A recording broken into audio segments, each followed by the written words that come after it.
Waalaikumsalam Pak Dasman. Iya, izin Pak, kita sekarang berada pada pas pukul 14.00 Pak.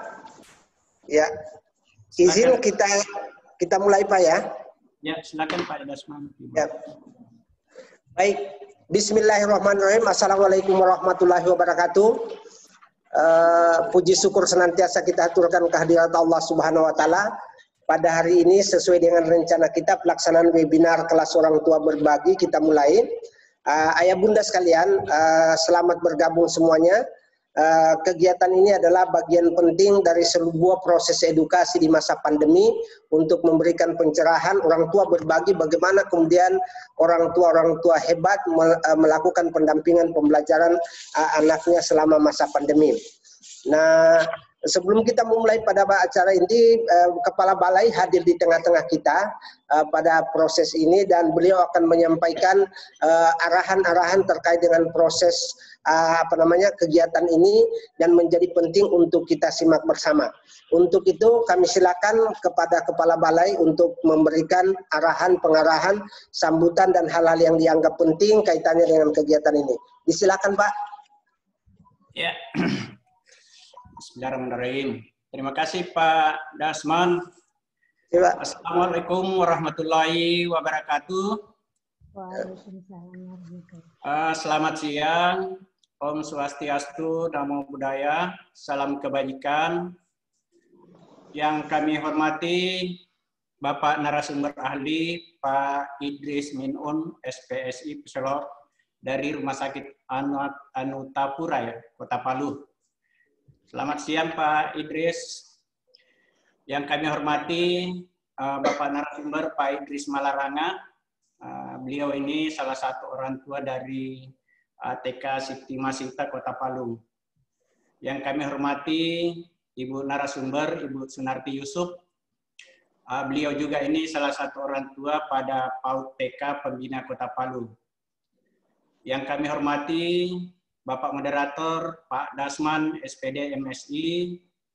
Beliau kesehariannya menjabat sebagai Pamong Belajar pada BP PAUD dan Dikmas Provinsi Sulawesi Tengah. Yang kami hormati para panitia dari Direktorat PAUD dan panitia dari BP PAUD dan Dikmas Provinsi Sulawesi Tengah.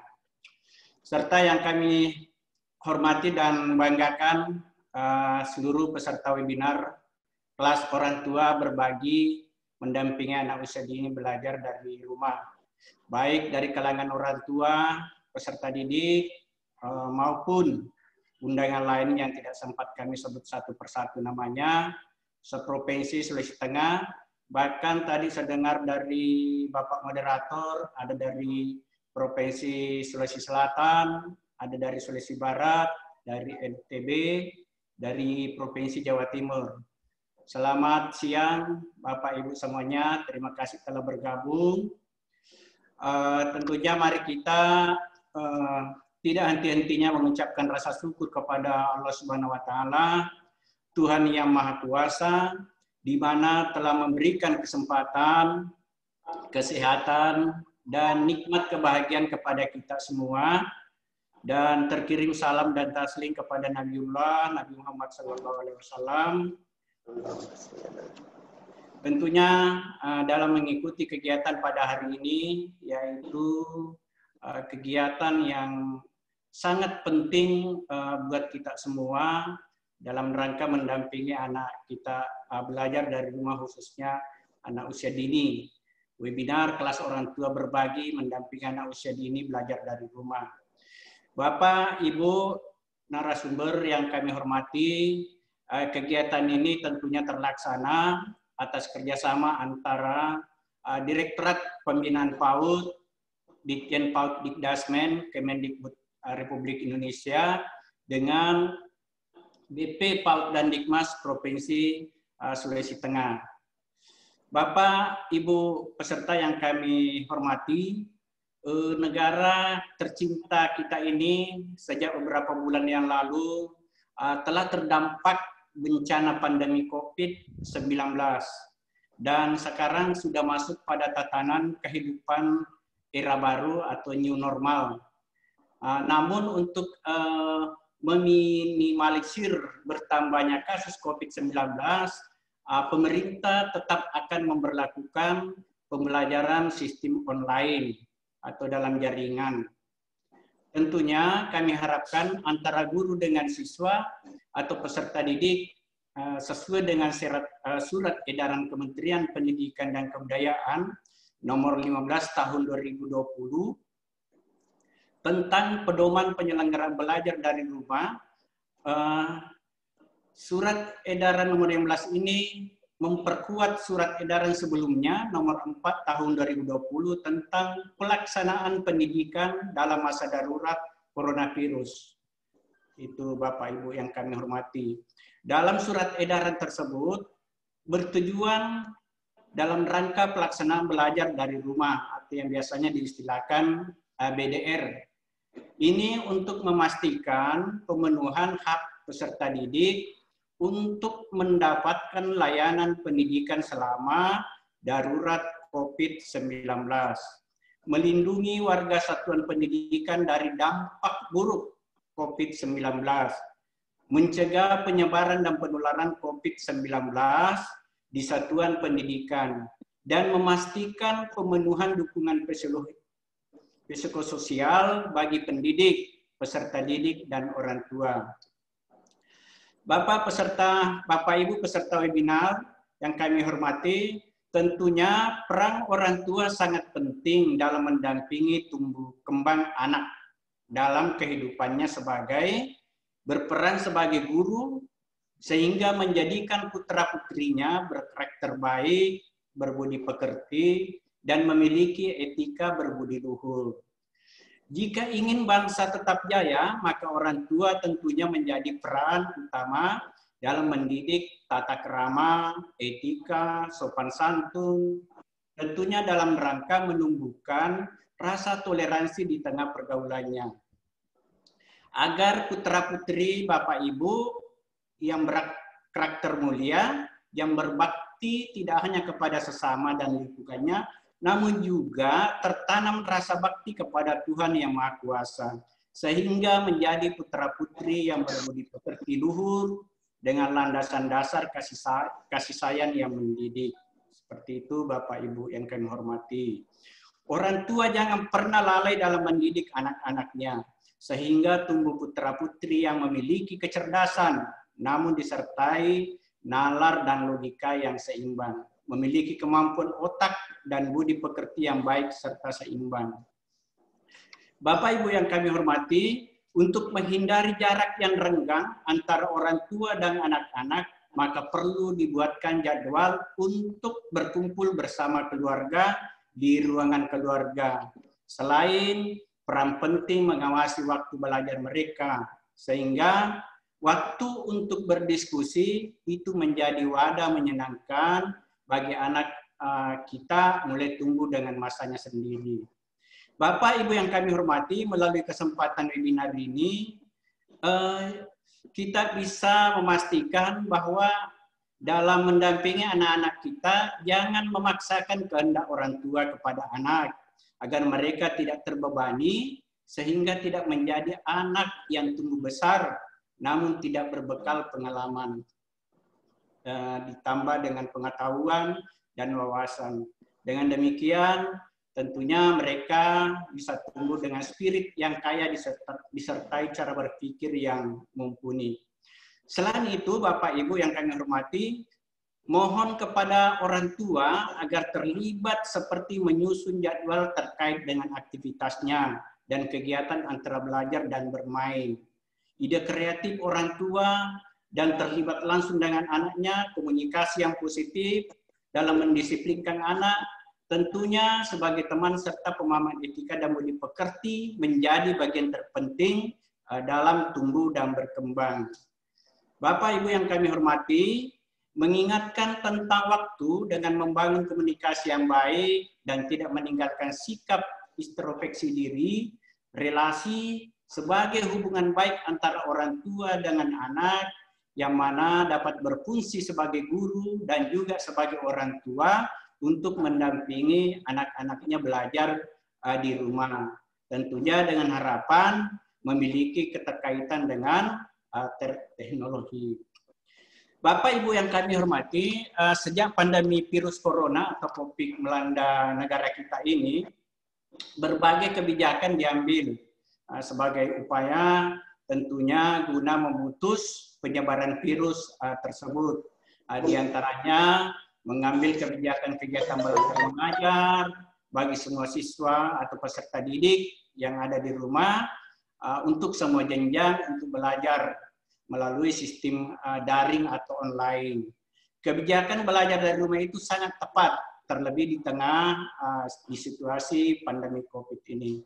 Meskipun aktivitas belajar dilakukan dari rumah, Bapak Ibu, namun peserta didik diharapkan tetap bersemangat mengikuti pembelajaran.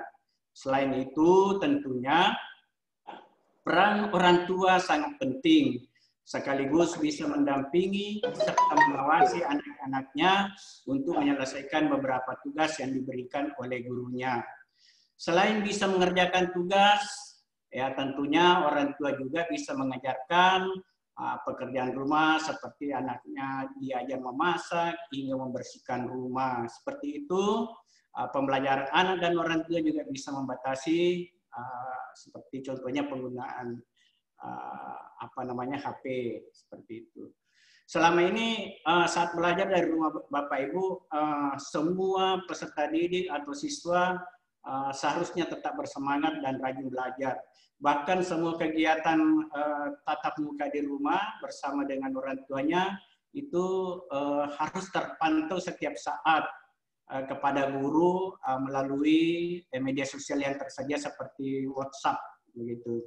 Tidak hanya itu, tentunya melalui kesempatan ini kami harapkan orang tua juga terlibat atau berkomunikasi langsung dengan tenaga pengajar yang ada di satuan pendidikan di mana anak-anak mereka belajar sebelum pandemi ini terjadi. Suasana aman dan nyaman sebisa mungkin Bapak Ibu pada masa pandemi virus corona ini. Orang tua bisa menciptakan suasana rumah yang aman dan nyaman, itu adalah kunci utama efektifnya proses mendampingi anak belajar, sehingga hal pertama yang harus dilakukan adalah memastikan kenyamanan lingkungan anak-anak kita, seperti itu. Memberlakukan proses belajar mengajar dari rumah dengan disiplin, terapkan aturan main untuk proses belajar mengajar di rumah, misalnya jam berapa anak harus mulai belajar, istirahat, melanjutkan belajar, waktu beribadah. Itu harus didiskusikan dengan anak. Jangan dipaksakan tentang pembagian waktu tersebut, konsekuensinya tentunya kita berharap konsekuensi terbaik apa yang bisa diterapkan bersama. Waktu yang disesuaikan dengan fleksibel, Bapak Ibu, maka waktu belajar di rumah tidak harus sama dengan waktu belajar di sekolah. Proses dan tugas belajar harus disesuaikan dengan kondisi anak, orang tua, dan lingkungan di rumah. Jangan menetapkan target terlalu tinggi bagi anak kita untuk menyelesaikan tugas-tugasnya terkait dengan pembelajarannya dari satuan pendidikan yang ditempati belajar. Jangan stres, usahakan agar para orang tua tidak stres. Sebelum mendampingi anak belajar, pastikan bahwa kondisi orang tua dalam situasi yang baik atau tidak stres, sehingga proses pendampingan dapat tersampaikan dengan baik. Seperti itu harapan kami. Kemudian agar bisa menambah wawasan anak, maka orang tua harus melibatkan anak dengan berbagai aktivitas di rumah. Sehingga anak tertarik dan rasa ingin tahu anak untuk belajar semakin bertambah. Manfaat yang kami harapkan sebenarnya dalam pendampingan orang tua ini untuk pendidikan anak yang baik, tentunya tidak terlepas dari masa kanak-kanak merupakan fase dalam hidup manusia yang sangat menentukan bagaimana kondisi dan kemampuan yang dimilikinya ketika dewasa. Setiap orang tua tentu memiliki harapan yang positif agar anaknya dapat memiliki perkembangan kemampuan yang baik.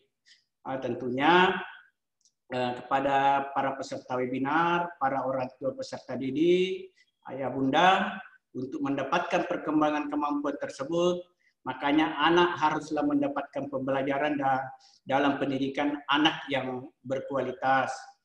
Melakukan pendampingan terhadap anak selama masa pendidikan tertentu dengan cara yang berbeda pada setiap jenjang pendidikan menjadi hal yang akan memberikan pengaruh besar terhadap perkembangan kemampuan akademis anak. Bapak Ibu yang kami hormati, menindaklanjuti kebijakan pemerintah pusat melalui surat edaran Mendikbud nomor 15 tahun 2020 di tahun ajaran 2020-2021 tentunya masih menggunakan sistem online atau interaktif itu.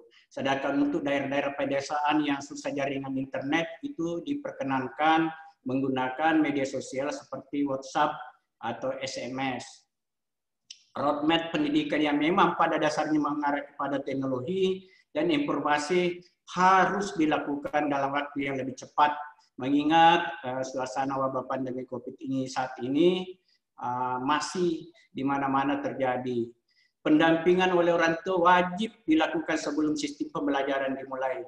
Saat pembelajaran terlaksana dan sesudah pembelajaran sistem daring selesai, selain sistem interaktif online, yang paling efektif adalah tentunya menggunakan media-media sosial yang tersedia, seperti WhatsApp yang saya sampaikan tadi. Stres akan menyebabkan imun anak-anak turun.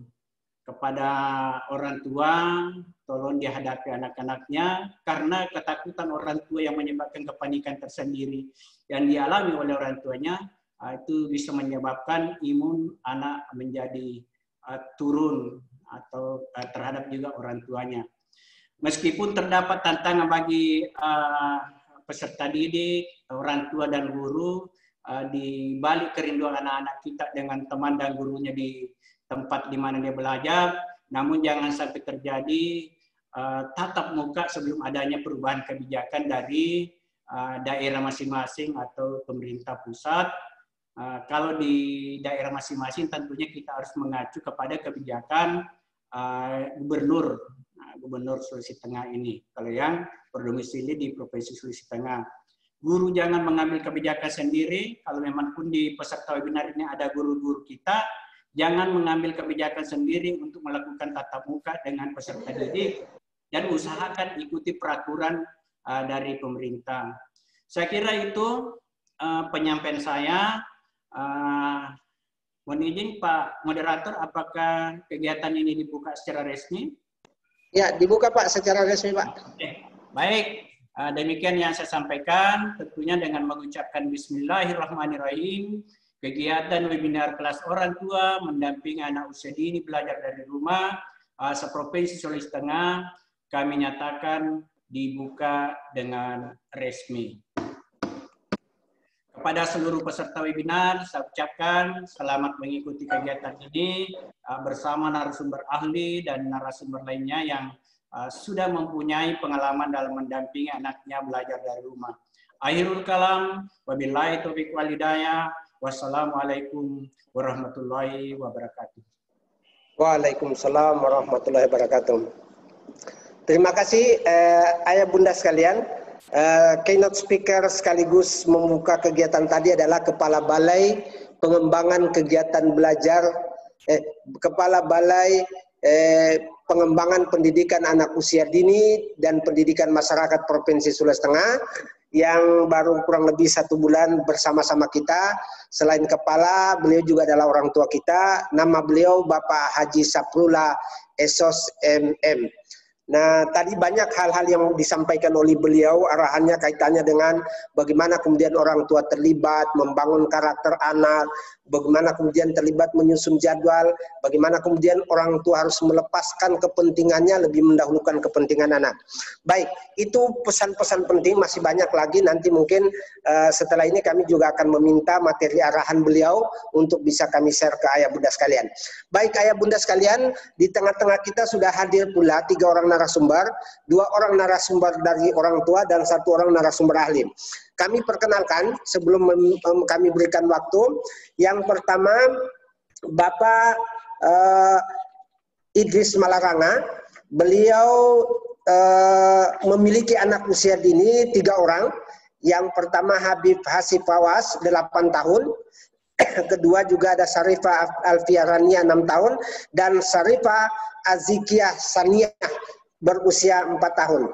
Ayah ini telah melakukan beberapa praktek baik dalam mendampingi anaknya selama di rumah, dan ayah akan membagikan men-share ke kita, membagi tips apa-apa yang ayah lakukan selama mendampingi anak beliau di rumah selama masa pandemi ini. Untuk itu 20 menit paling lama kami berikan kepada Pak Idris Malarangah. Mulai sekarang dimulai, Pak. Silakan, Pak.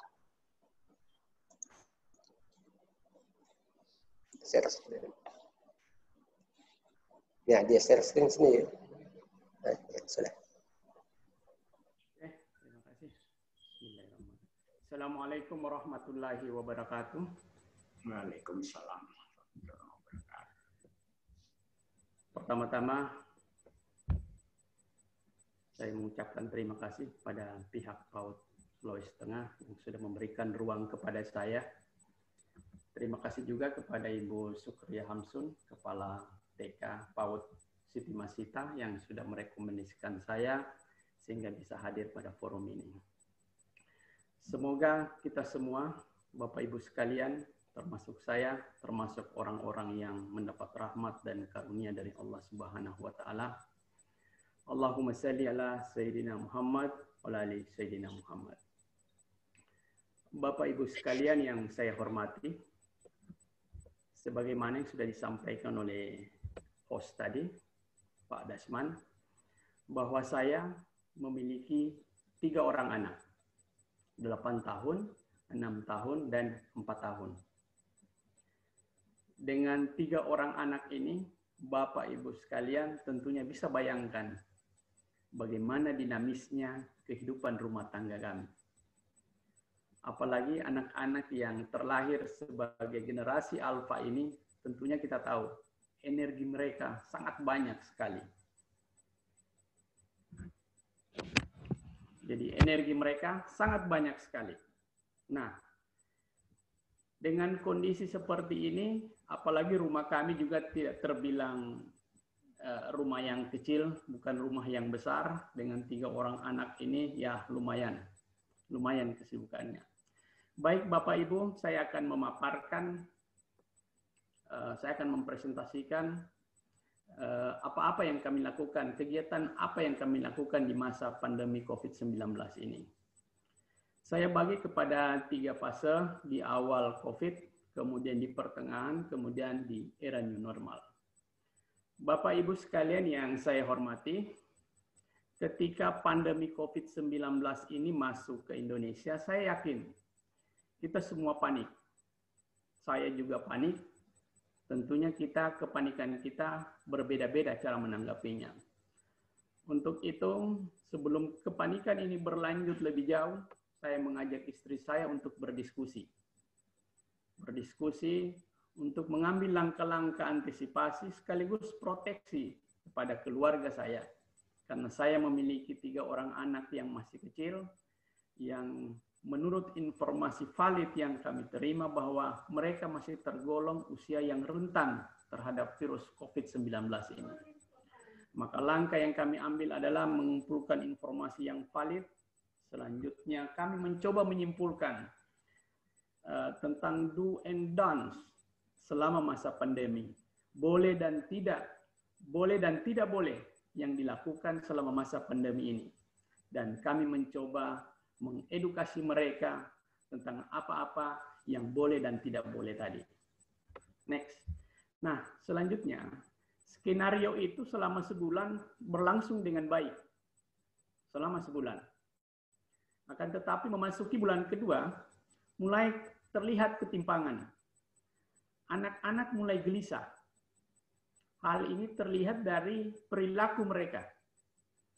Yang selama ini rengekan itu jarang terjadi, tangisan yang menjadi-jadi itu jarang terjadi, ini muncul.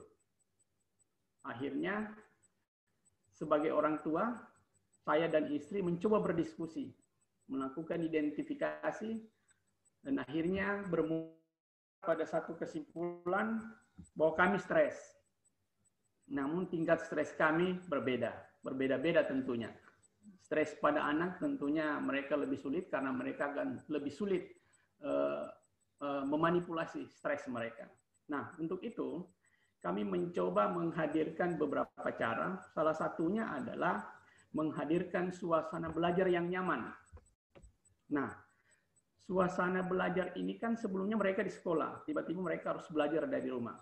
Akhirnya kami mencoba menghadirkan suasana belajar yang nyaman ini, tentunya diawali dengan menghadirkan suasana bermain dulu.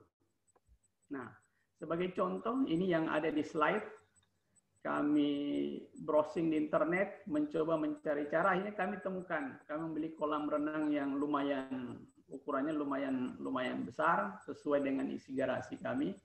Akhirnya mereka berenang di sini, setiap Sabtu dan Minggu. Alhamdulillah lumayan cukup efektif, mereka bisa happy, tapi tentu saja ini belum cukup buat mereka, karena mereka sangat aktif. Coba di slide selanjutnya, Pak. Next. Next, slide next. Nah, nuansa bermain ini seperti ini yang kami maksud. Kami mencoba mengedukasi mereka dengan bermain bersama. Tentunya permainan-permainan ini adalah sifatnya mengedukasi mereka.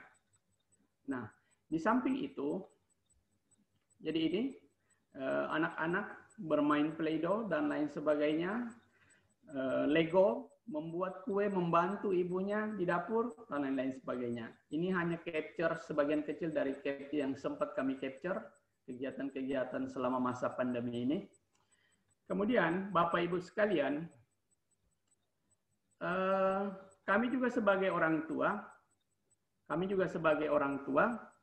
pada masa pandemi ini, juga mengisi waktu luang dengan mengikuti webinar parenting, Bapak Ibu sekalian, sampai 2 kali, alhamdulillah. Dan mohon maaf, saya tambahkan sedikit sebagai oleh-oleh kami dari kegiatan itu, bahwa model pengasuhan yang kami lakukan selama ini, mengadopsi model pengasuhan dari orang tua kami, ternyata harus banyak dikoreksi, Bapak Ibu sekalian. Nah, salah satu lagi oleh-oleh yang kami dapat dari webinar parenting itu adalah sejak dini anak-anak dilatih kemandirian, terutama anak laki-laki yang biasa di luar. Anak laki-laki ini kan otak kanannya yang banyak bermain, otak kanannya yang bekerja, sehingga otak bermainnya yang lebih dominan. Akhirnya, ini kami lakukan sekarang, kami ajak berdiskusi anak laki-laki kami, kemudian ada beberapa hal yang kami lakukan dan sekarang mulai terlihat dengan baik hasilnya. Nah, Bapak Ibu sekalian, selain itu, dalam sebulan terakhir ini, kami mencoba menghadirkan suasana liburan di rumah. Suasana liburan yang kami maksud ini, awalnya kami bingung, harus diapakan ini anak-anak. Karena ini ceritanya mau menghadirkan suasana liburan di rumah. Nah, akhirnya kami sepakat Bapak Ibu sekalian, nonton film bersama di rumah. Jadi kami nonton film bersama dalam kamar, lampu dimatikan, pakai speaker yang keras, jadi nuansanya seperti di bioskop. Jadi anak-anak bisa menikmatinya. Selain itu, kami juga menampilkan video-video tempat liburan, baik itu di tanah air maupun di luar negeri. Alhamdulillah Bapak Ibu sekalian, mereka cukup happy, mereka sangat menikmatinya. Nah, ini yang kami maksud tadi dengan suasana belajar yang nyaman. Kami mencoba membuat hati mereka dulu bahagia. Karena prinsip kami dengan hati mereka bahagia, maka mereka akan lebih gampang menerima semua materi pelajaran dari sekolahnya. Apalagi kan situasinya sekarang lebih sulit. Mereka harus belajar dari rumah. Nah, sebagai informasi kepada Bapak Ibu sekalian bahwa sejak dulu sampai sekarang, di rumah kami itu anak-anak kami tidak biarkan menggunakan HP. Dan alhamdulillah selama 2 tahun terakhir ini, anak-anak pun tidak menonton TV. Jadi sampai sekarang anak-anak tidak menonton TV. Tetapi dalam sebulan terakhir ini, saya dan istri berdiskusi, aturan itu kami longgarkan sedikit. Jadi hanya Sabtu dan Minggu mereka boleh menonton TV, itu pun jadwalnya diatur dan tayangannya pun harus diatur. Demikian juga penggunaan HP, masing-masing anak diberikan kesempatan 1 jam dan diatur alarmnya di HP. Begitu alarmnya berbunyi, maka HP-nya sudah harus di stop. Jadi seperti itu, Bapak Ibu sekalian. Nah, bagaimana di era new normal ini? Selama di era new normal ini, aturan-aturan yang sebelumnya ketat buat anak-anak untuk tidak boleh keluar rumah, bahkan keluar halaman, di halaman sekalipun, mulai kami longgarkan sedikit. Setiap Sabtu dan Minggu, anak-anak kami ajak keluar rumah, sekedar keliling-keliling kota, bahkan mengunjungi tempat-tempat bermain anak, tapi itu pun kami tidak turun dari mobil, tetap di mobil saja, tinggal kaca diturunkan saja, sambil mereka melihat dari jauh. Awalnya memang mereka protes, kenapa kita harus begini? Sementara orang lain bisa. Akhirnya kami pada kesempatan itu kami mencoba mengedukasi kembali bahwa virus corona ini belum hilang dari muka bumi, ini masih ada, hanya tidak terlihat. Mari kita berdoa saja, jadi edukasinya adalah pendekatannya ke pendekatan agama. Makanya kita rajin sholat, supaya kita berdoa biar virus corona ini hilang dari muka bumi ini. Oh begitu Papa, iya. Nah Alhamdulillah pesan-pesan ini dengan cara berjalan-jalan kami juga menyampaikan pesan-pesan atau mengedukasi mereka tentang ini. Kemudian kebetulan sekarang home PC juga sudah jalan untuk anak SD dan tentunya dengan protokol kesehatan. Bapak Ibu sekalian yang saya hormati, ada hal yang menarik di sini bahwa kami merasa anak-anak ini sepertinya sudah mulai mengerti tentang protokol kesehatan. Sebagai contoh, kami biasa menguji. Sepulang dari kantor, kami ingin memeluk mereka. Tetapi mereka buru-buru mengangkat jari mereka. No, Papa, don't touch. Wash your hand. Papa harus cuci tangan dulu, Papa ganti baju dulu, Papa harus mandi dulu, baru menyentuh kami. Nah, Alhamdulillah. Artinya, edukasi yang sudah kita lakukan selama ini, mereka sudah mulai pahami. Ya, mudah-mudahan seperti itu. Nah, sebagai penutup dari pemaparan saya pada kesempatan ini, saya yakin kita semua sepakat bahwa anak adalah titipan Allah. Untuk itu, mari kita hadirkan doa buat mereka. Selanjutnya kita hadirkan campur tangan Allah pada mereka. Karena dengan begini, insya Allah di kemudian hari mereka akan bahagia. Dan buatlah mereka bisa menikmati rasa kecil mereka. Masa kecil mereka. Dengan mereka bisa menikmatinya, mereka bisa bahagia. Dengan bahagia itu artinya imunitas tubuh mereka akan meningkat. Jadi inilah hal-hal yang mungkin juga sudah dilakukan oleh Bapak Ibu sekalian di rumah, tetapi secara garis besar itulah yang kami lakukan juga di rumah kami. Demikian, lebih dan kurangnya saya mohon maaf. Assalamualaikum warahmatullahi wabarakatuh.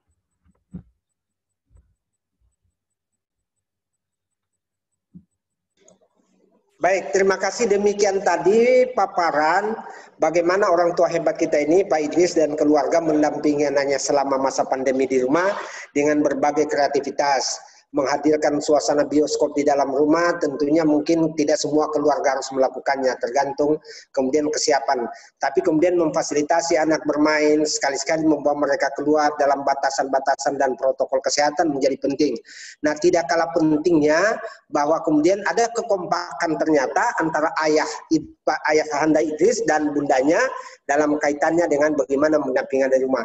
Mungkin banyak hal-hal yang dilakukan, ayah bunda sekalian mungkin mau mengeksplor lebih jauh bagaimana Pak Idris dan keluarga melakukan itu sebentar. Nanti akan kami kasih waktu 30 menit nanti kita berdiskusi. Kita lanjut dulu ke narasumber kedua kita. Tidak kalah hebatnya ada orang tua hebat, Ibu Sunarti Yusuf, punya anak yang sekolah di TK Pembina Palu Selatan. Beliau tinggal di dalam sebuah kompleks perumahan. Saya sempat berkunjung ke sana. cukup asri, cukup bagus. Kemudian bagaimana bunda kita, Bunda Sunarti dan ayahnya sama-sama mendidik anak, yang ada yang masih baby, yang kemudian sangat lucu di sisi lucu-lucunya. Nah, ada beberapa yang hal dilakukan, tentunya kita perlu dapat informasi. Untuk itu, Ibu Sunarti sebagai narasumber orang tua hebat keluarga berbagi, kami beri waktu 20 menit ya untuk menyampaikan praktek baik di dalam lingkungan keluarga dalam pendampingan anak. Silakan, Bu. Ya. Baik. Baik, Assalamualaikum warahmatullahi wabarakatuh dan selamat siang. Yang saya hormati Bapak Safarullah sebagai Kepala Dirjen PAUD. Kemudian yang saya hormati kepada para narasumber, dan yang saya banggakan kepada para panitia. Terima kasih terhadap waktu dan kesempatan yang telah diberikan kepada saya, sehingga pada hari yang berbahagia ini saya akan berbagi bagaimana saya melakukan pendampingan kepada anak usia dini belajar di rumah. Baik, selanjutnya. Baik Bapak Ibu sekalian, perkenalkan tadi di awal sudah ada ya tulisan nama saya. Nama saya adalah Sunarti Yusuf. Saya adalah ibu dari Ananda Imalakbiri Al-Rosyid Tahya. Saat ini sedang bersekolah di PAUD TK Pembina Palu. Dan tahun ini merupakan tahun kedua Ananda bersekolah di TK Pembina. Dan tentunya ini adalah semester kedua Ananda bersekolah di rumah. Baik, selanjutnya.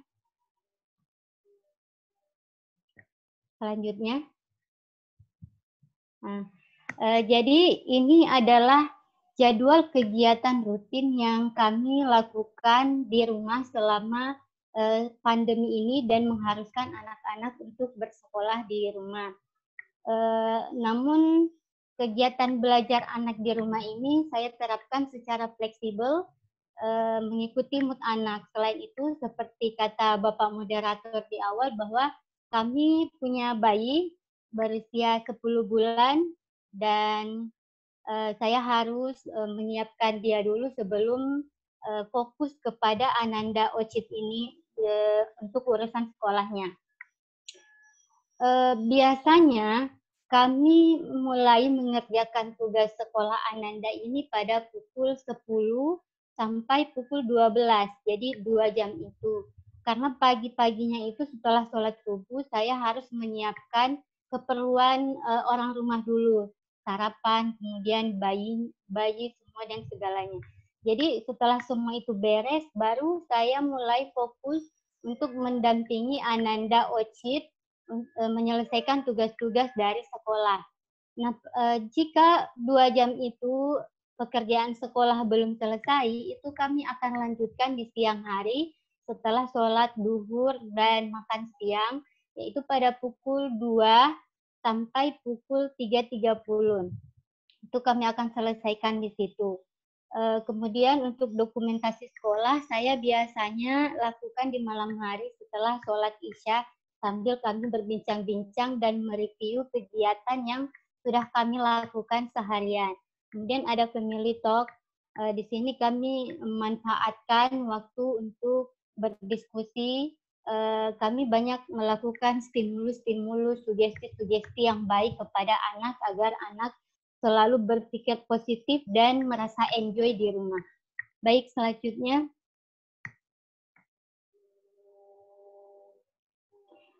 Jadi ini adalah metode yang coba saya terapkan kepada Ananda selama belajar di rumah. Jadi bagaimana saya dan suami berupaya membuat kegiatan belajar mengajar di rumah ini menjadi sesuatu yang menyenangkan dan bukan sesuatu yang menjadi beban kepada anak.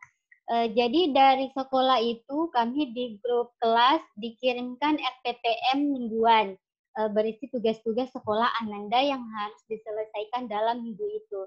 Nah, hal pertama yang saya lakukan adalah mengidentifikasi konten pembelajaran yang ada. Kemudian saya memetakan berdasarkan tingkat kemudahannya. Setelah itu saya mulai memilih secara acak sesuai mood anak pada hari itu. Jadi biasanya saya selalu memulai kegiatan pembelajaran itu dengan mata pelajaran yang mudah dulu, dari yang mudah dan menyenangkan bagi anak. Contohnya pada gambar di slide ya, itu hanya menghubung-hubungkan ayah yang mana, ibu yang mana, kakek yang mana. Kemudian setelah saya melihat anak menikmati proses belajarnya, itu saya akan naikkan levelnya ke level sedang, seperti menebalkan huruf atau sejenisnya. Lalu terakhir itu saya tempatkan pelajaran yang membutuhkan konsentrasi dan fokus anak, seperti mewarnai atau membuat mainan Play-Doh dan kreasi lainnya. Nah, pada saat saya melihat Ananda tidak begitu mood, tidak begitu semangat, atau tidak begitu sehat, itu saya akan meniadakan semua kegiatan sekolah pada hari itu. Saya akan tunda sampai besok harinya dengan catatan esok harinya jika keadaan Ananda sudah normal, itu saya ketatkan jadwal pelajaran, tetapi dalam batasan-batasan dan suasana yang tetap menyenangkan. Baik, selanjutnya.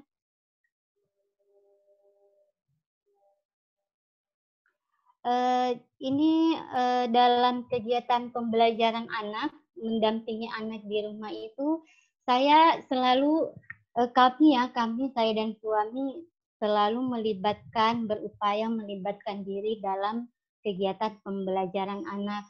Entah itu hanya menemaninya duduk atau membantunya meruncingkan pensil. Karena saya perhatikan bahwa ketika saya melibatkan diri saya, mendampingi dia, saya fokus untuk mendampingi dia, Ananda ini sangat bersemangat untuk menyelesaikan tugas sekolahnya. Dia terlihat bersenang-senang dengan segala aktivitas belajarnya. Berbeda ketika saya kemudian meminta dia menyelesaikan tugas A, lalu saya sibuk dengan kegiatan lain. Itu dia terlihat tidak begitu excited, tidak begitu semangat untuk menyelesaikan tugas sekolahnya. Lalu beberapa tugas di sekolah itu mengharuskan kita untuk membuat satu kreasi. Misalnya ini ya, membuat kreasi ikan dari piring styrofoam. Nah, di rumah tidak ada styrofoam, jadi kita memanfaatkan bahan yang ada, kita gunakan kardus, kita cetak dengan piring, dan sebagainya. Lalu ini ada kemarin kerajinan rumah, kita manfaatkan bunga palem yang ada di depan rumah ya, kita petik, dan dia sangat bersenang-senang dengan kegiatan-kegiatan seperti ini. Baik, selanjutnya.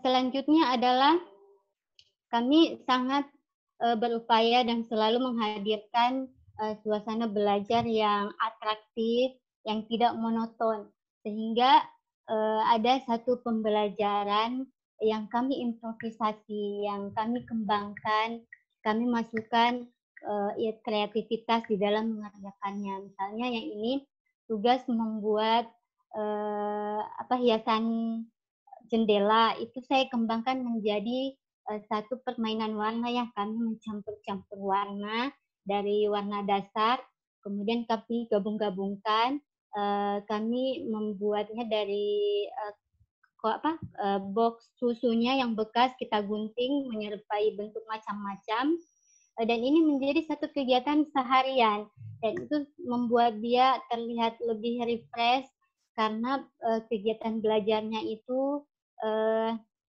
tidak monoton, itu saja, tidak sekedar menulis saja atau kegiatan-kegiatan formal dari sekolah. Nah, ini kami juga jadikan ini sebagai konten YouTube-nya. Jadi Ananda ini kami buatkan konten YouTube, nama YouTube-nya adalah Imal Al-Rosyid. Di sini beberapa mata pelajarannya itu kami jadikan sebagai konten YouTube. Jadi dia semakin tidak merasa seperti belajar, tetapi membuat sebuah konten YouTube yang sangat menyenangkan menurut dia. Lalu Merdeka Belajar. Jadi sesuai kurikulum sekarang ya, Merdeka Belajar, Selain saya membebaskan Ananda untuk memilih caranya dalam menyelesaikan tugasnya, dia menuangkan segala imajinasinya. Contohnya yang ini ikan mujair. Dia berimajinasi bahwa ikan ini adalah ikan betina, sehingga ikan betina ini identik dengan lipstik ya. Jadi bibir ikannya diberi warna merah sebagai lipstiknya. Selain itu, kami juga melakukan pendampingan kepada Ananda, melakukan kegiatan-kegiatan lain yang dia senangi di luar tugas-tugas sekolahnya. Seperti Ananda ini suka menggambar desain sederhana di PowerPoint, kemudian melakukan beberapa eksperimen seperti ini kami sedang membuat eksperimen membuat clay dari tepung terigu. Baik, selanjutnya.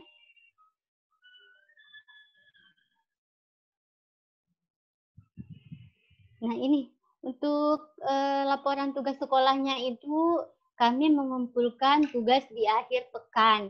Karena tugas belajarnya itu saya acak, sehingga saya menunggu di akhir pekan untuk agar semuanya rangkum dulu. Setelah itu saya kemas dalam video kompilasi secara berurutan, maksud saya agar ibu gurunya tidak bingung, ini tugas hari apa, ini tugas hari apa.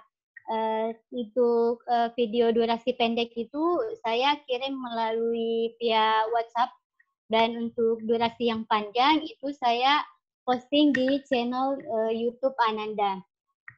Baik, selanjutnya.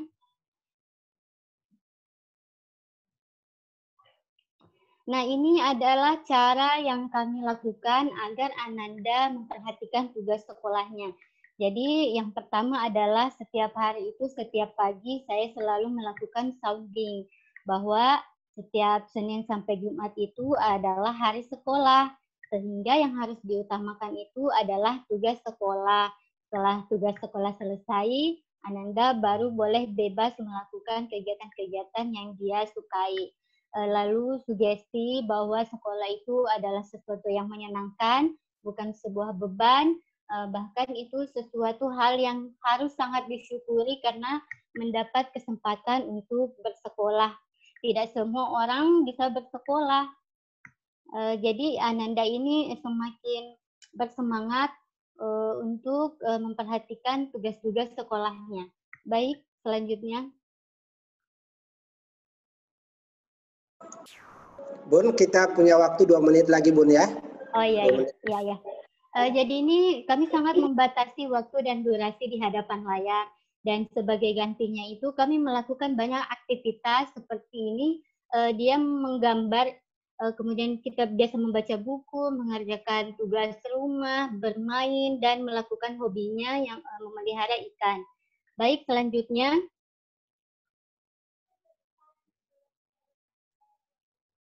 Jadi ini adalah cara-cara yang kami lakukan untuk menjaga semangat dan mood anak. Biasa ya, kita memberikan apresiasi, memuji anak, kemudian memberikan kejutan. Kejutannya di sini itu tidak perlu yang terlalu wow, cukup memberikan dia cemilan kesukaannya atau es krim kesukaannya, itu sudah sangat membuat dia senang. Kemudian menunjukkan perasaan bahagia kita kepada anak agar semangat itu tertular kepada anak, dan anak juga menjadi sangat bahagia untuk mengerjakan tugas-tugas sekolahnya. Lalu di akhir pekan itu saya membebas tugaskan dan melakukan kegiatan outdoor bersama keluarga. Baik, selanjutnya. Jadi ini ada satu saat di mana anak itu merasa down sekali, di mana anak merasa bosan. Di awal-awal pandemi, saya merasakan ini anak sangat bosan di rumah, dia selalu mengeluh, hampir setiap hari dia mengeluh. Akhirnya kami berinisiatif untuk membuatkan dia sebuah channel YouTube. Dan dia sangat bersemangat untuk membuat channel YouTube-nya, membuat konten-konten YouTube-nya. Nah, ini ada beberapa isi konten YouTube-nya, beberapa kami masukkan dari tugas-tugas sekolahnya dan kegiatan-kegiatan lain di rumah. Kemudian bermain outdoor bersama, melakukan kegiatan yang disukai anak, Lalu adalah family talk, selalu mendengarkan curahan hatinya tentang apa dan bagaimana yang dia mau. Baik, selanjutnya.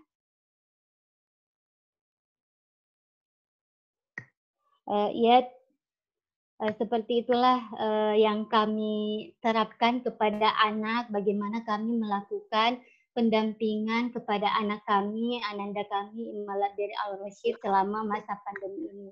Harapan kami semoga apa yang saya sampaikan ini bisa memberikan manfaat, atau saya sangat bersyukur jika bisa memberikan inspirasi kepada ayah bunda di rumah dalam melakukan pendampingan kepada anak-anak kita di rumah selama masa pandemi ini.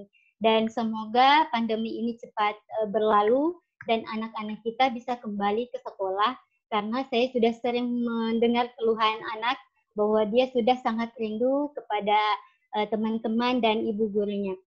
Terima kasih, lebih dan kurangnya mohon dimaafkan. Assalamualaikum warahmatullahi wabarakatuh. Waalaikumsalam warahmatullahi wabarakatuh. Ayah bunda semua, dua orang tua hebat kita. Ayah bunda juga hebat, nanti akan bisa mengeksplor mereka lebih jauh apa saja yang dilakukan selain hal-hal yang dipaparkan tadi.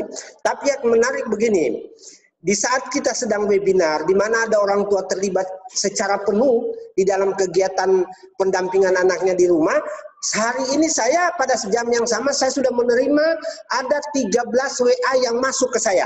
Saya bacakan salah satunya pantun yang disampaikan oleh anak sebagai ekspresi ketika dia di rumah. Dia katakan begini, ular sanca tidak berbulu, sudah pasti bukan temannya kanguru. Wahai corona, cepatlah berlalu, karena mamaku tidak cocok jadi guru. Luar biasa, karena di saat orang tua ada yang dengan serius mendampingi anaknya, ternyata ada anak yang frustrasi. Nah, bagaimana kemudian pandangan psikologi anak, psikologi perkembangan anak, bagaimana apa yang dilakukan oleh orang tua hebat tadi, kaitannya dengan mendampingi anak di rumah, pendekatannya, menyiapkan wahana bermain dan sebagainya, bagaimana dilihat, ditinjau dari sisi pendekatan psikologi dan tumbuh kembang anak. Nah, di tengah kita sudah hadir juga bergabung dengan kita Pak Idris Yemiun MSc, psikolog.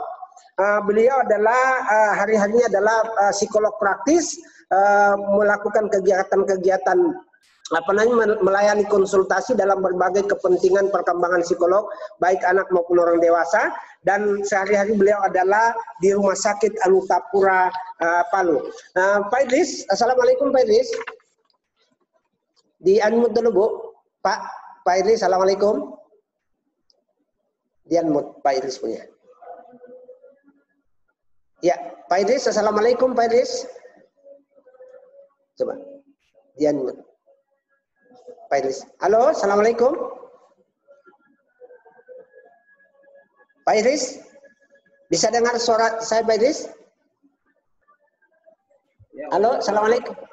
Ya Pak Idris, ada waktu 15 menit mulai sekarang untuk kita bagaimana kemudian dari sisi psikolog melihat bagaimana pendekatan dilakukan oleh orang tua terhadap pendampingan anak ini berdasarkan kemudian norma, aturan, dan layaknya perkembangan tumbuh kembang anak dari pendekatan-pendekatan psikolog. Silakan Pak, 15 menit waktunya sampai ke depan.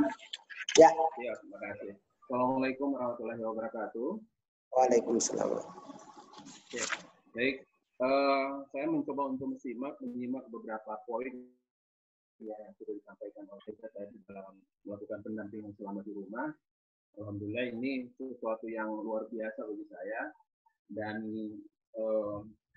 satu hal yang menjadi catatan saya adalah apapun yang telah kita lakukan itu tentu punya tujuan, tentu punya tujuan, dan tujuan itu memang perlu untuk kita harus evaluasi.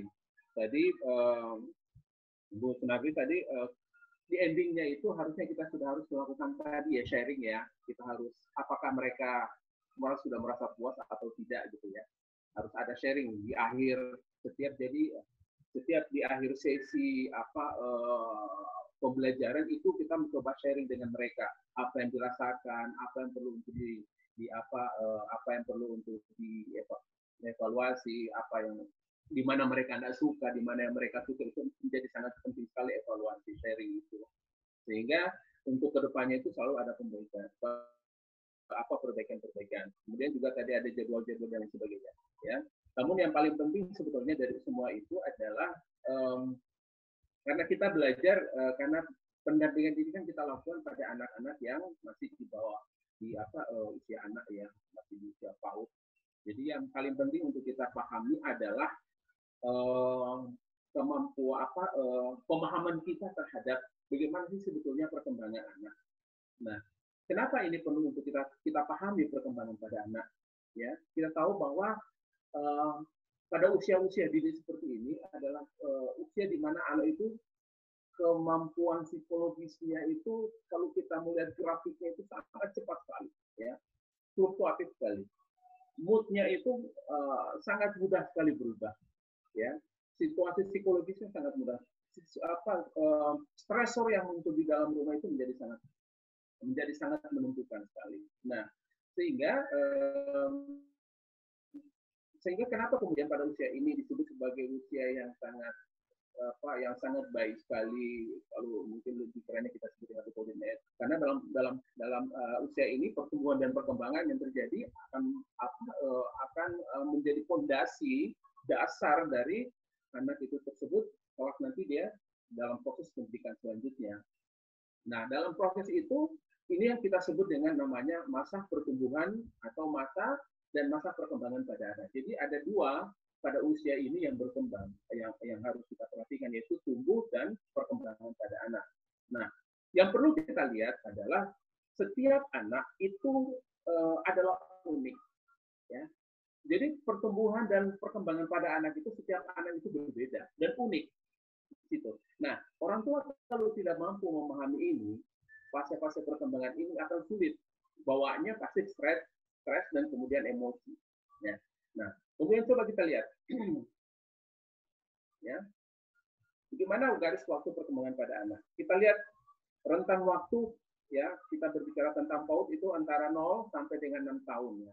Pada 0 sampai dengan 2 tahun kita pahami bahwa di situ yang perkembangan anak itu adalah pada sensoris motorik. Bagaimana iklannya, bagaimana geraknya berkembang. Nah, sehingga apa yang dilakukan oleh ayah bunda tadi itu sudah sangat fokus ke situ, ya. Seperti misalnya tadi membuat Lego, kemudian tadi main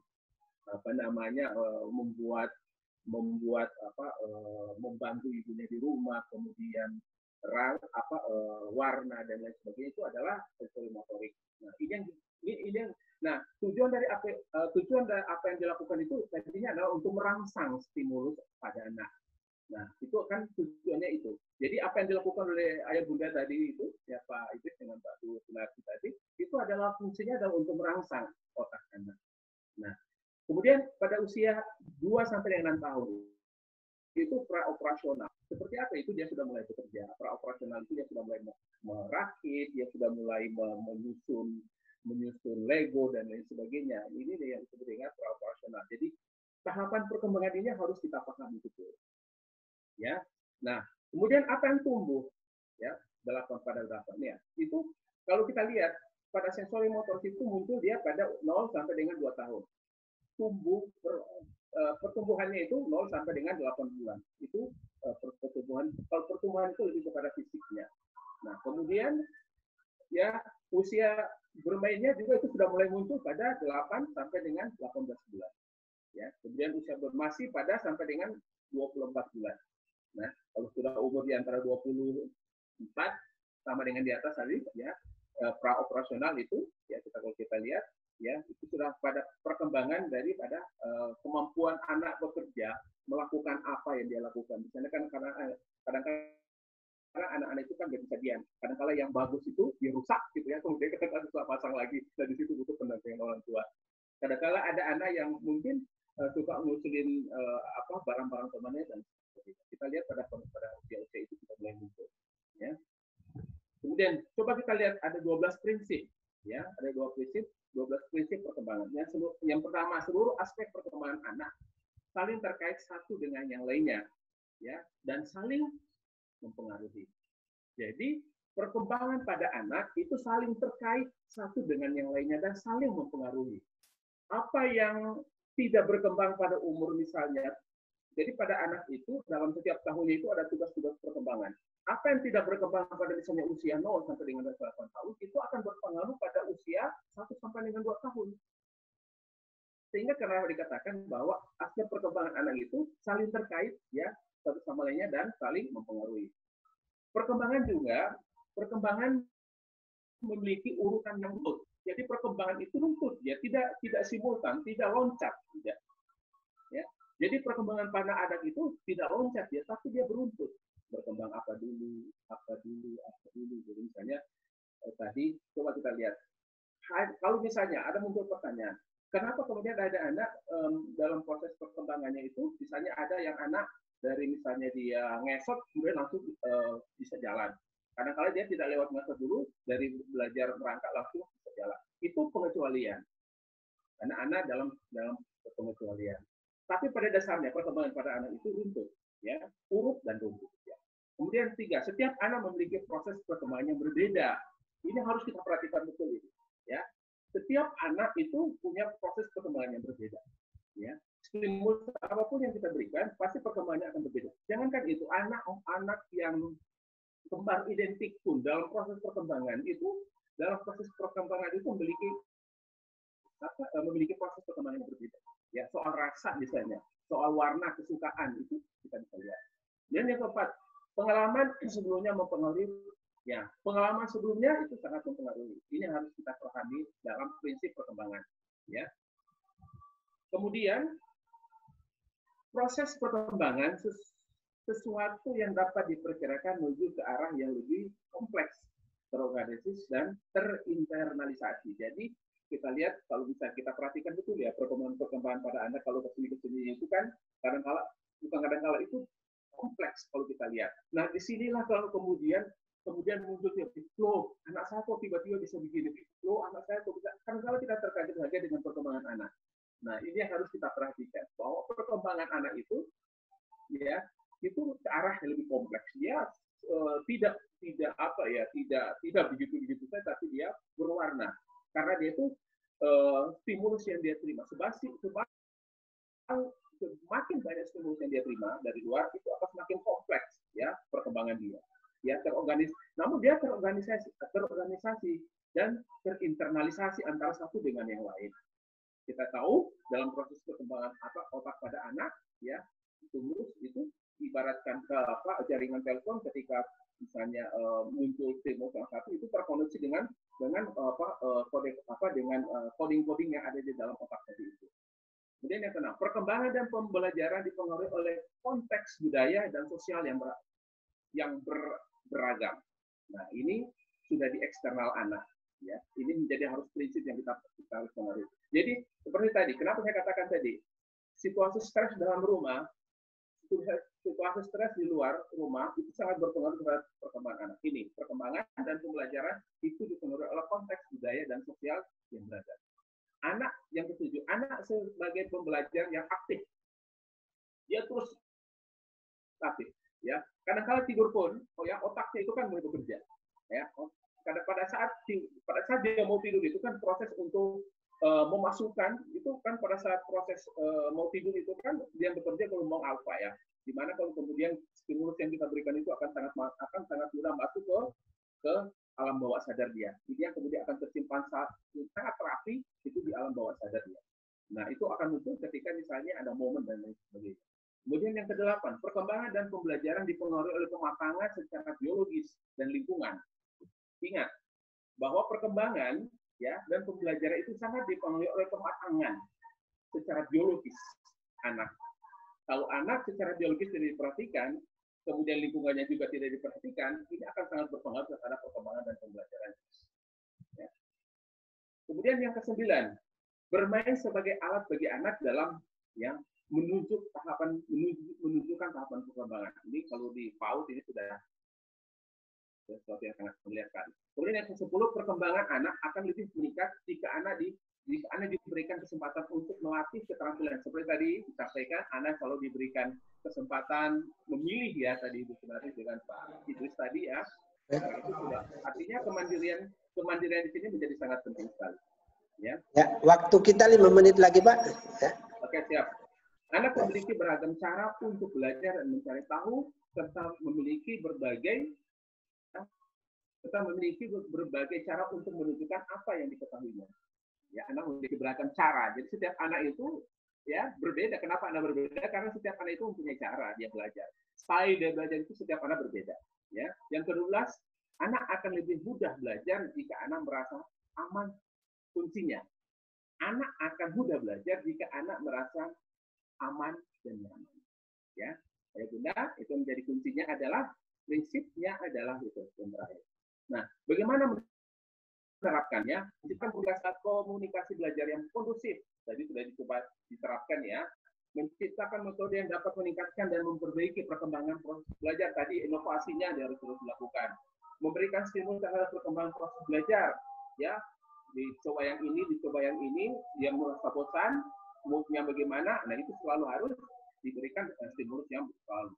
Membangun hubungan yang saling menguntungkan ya dalam keluarga. Jadi jangan hanya kita berharap dari anak, kamu harus begini, tapi harus ada konektivitas psikologis yang harus betul-betul kita pahami, kita harus konekkan di situ. Kalau nggak perkembangan 1 tahun kita lihat, kalau nggak perkembangan 1 tahun kita lihat, tumbuhnya rasa percaya diri dan ikatan dengan orang lain. Ini pada umur 1 tahun. Ya, ini yang harus kita pahami. Kemudian sudah muncul senyum sosial kepada orang-orang yang dikenalnya. Ketika dia nyaman, dia sudah mulai merasa senyum. Ini pada umur mulai membuat suara-suara, menjawab pertanyaan dengan bahasa bayi. Kita lihat ya, kita perhatikan betul.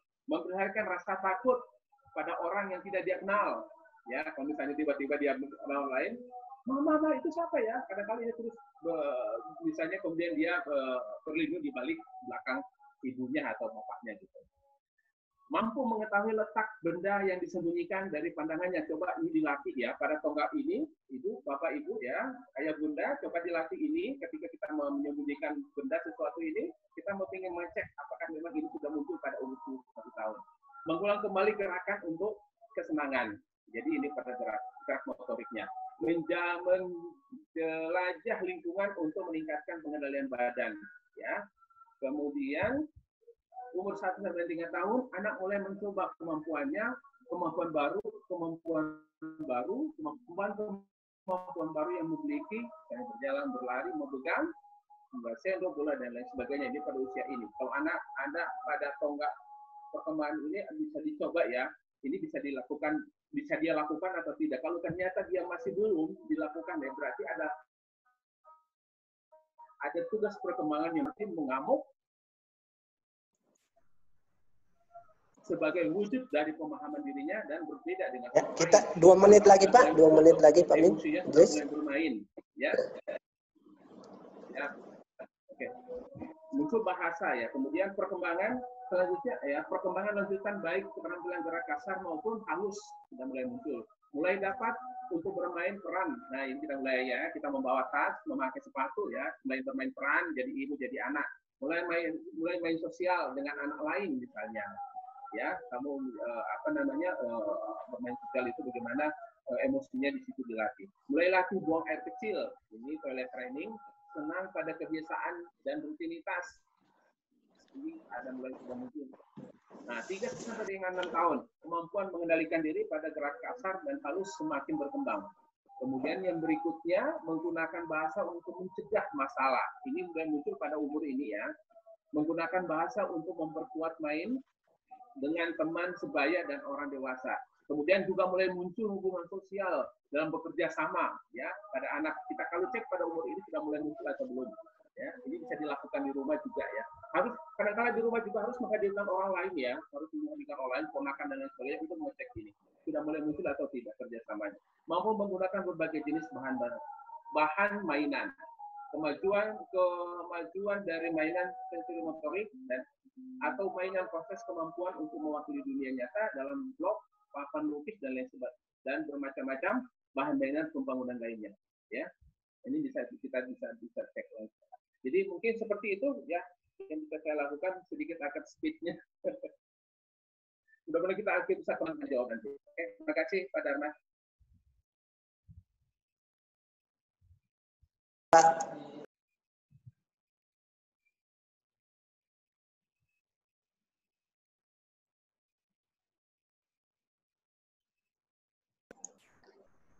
Luar biasa ketiga narasumber kita, 2 orang narasumber yang melakukan praktek baik di dalam mendampingi anaknya belajar di rumah, dan 1 orang narasumber ahli. Poin-poin penting yang bisa kita simak dari apa yang disampaikan oleh para psikolog kita adalah bahwa tahapan perkembangan anak ternyata berlangsung secara simultan dan tidak ada loncatan, step by step, sesuai dengan usia perkembangannya. Yang kemudian juga setiap tahapan perkembangan tentunya membutuhkan stimulasi yang berbeda. Banyak mungkin yang akan dieksplor dari pemaparan ini. Di sini di layar kami sudah ada yang raise hand 6. Tapi mungkin tidak semua kami layani dalam bertanya. Kami akan bacakan juga pertanyaan di chat ya. Tapi lagi-lagi ada pantun yang masuk. Sebelum kita mulai ada pantun yang masuk. Pantunnya bilangnya begini. Inilah malam teranglah bulan. Di sana gunung kutembar rusa. Jika sekolah tidak dibuka, sebaiknya kita kawin saja. Tentunya pantun ini mungkin bukan untuk anak-anak PAUD. Kalau anak-anak PAUD tentunya cukup luar biasa ini. Tapi apapun itu, bahwa itu adalah ekspresi di mana mendampingi anak belajar di rumah punya problematika yang macam-macam. Baik, yang pertama ada Niwayan Astuti. Niwayan Astuti, kami persilakan untuk bertanya. Waktu Bunda untuk bertanya itu 1 menit ya. Niwayan Astuti Aryati, disilakan Bunda. Bunda Niwayan, disilakan. Ya, Bunda Niwayan. Ditujukan kepada siapa pertanyaannya dan apa yang ditanyakan. Silakan Niwayan, masih ada bergabung dengan kita? Oh, baik. Sebentar, kita ke raise hand kedua. Raise hand kedua ada seorang ibu muda kita, ibu hebat, ibu muda, masih kategori ibu muda, tapi tidak lama lagi akan memiliki cucu anak usia dini yang sehari-hari beliau aktivitasnya di balai. Ibu Noni masih dengar suara saya? Ibu Noni silakan. Ibu Noni mau bertanya kepada siapa? Disilakan, Ibu Noni. Ibu Noni silakan bertanya kepada siapa? Masih bisa dengar? Di-unmute, disilakan. Ibu Noni masih bergabung? Oh, tidak bisa juga. Ada Isnur, Bunda Isnur, Komasatun. Bunda Isnur, Assalamualaikum Bunda Isnur. Ada ya? Bunda Isnur? Bunda Isnur? Masih bergabung tapi ini raise hand ini. Kalau begitu ke Ibu Dian. Ibu siapa nih? Ibu Isnur, silakan bertanya kepada siapa Ibu Isnur? Silakan. Ibu Isnur? Ini ya. Ya. Ya, silakan. Ibu Isnur. Ibu Isnur bisa dengar kami? Ibu Isnur? Tanggungan, Mas. Ya. Sudah masuk. Ya. Sudah masuk. Halo. Ya, silakan. Silakan. Waktu kita terbatas. Silakan. Silakan masuk. Silakan. Silakan. Ya, Ibu, kami butuh waktu cepat. Kami alihkan ke Ibu Dian. Silakan Ibu Dian. Ibu Dian tadi ada raise hand ini, angkat tangan. Silakan. Di-unmute dulu lalu bertanya. Silakan. Ya, silakan. Di-unmute dulu. Suaranya dibuka. Dibuka suaranya, Bunda. Ya, dibuka suaranya. Suaranya belum terbuka itu. Oke, sudah. Silakan. Silakan bertanya, Bunda. Kenapa ditutup lagi? Sudah terbuka tadi suaranya. Ya, silakan. Bertanya Bunda, waktu kita terbatas. Sudah masuk, sudah. Iya, sudah kami dengar. Silakan. Silakan bertanya Bunda.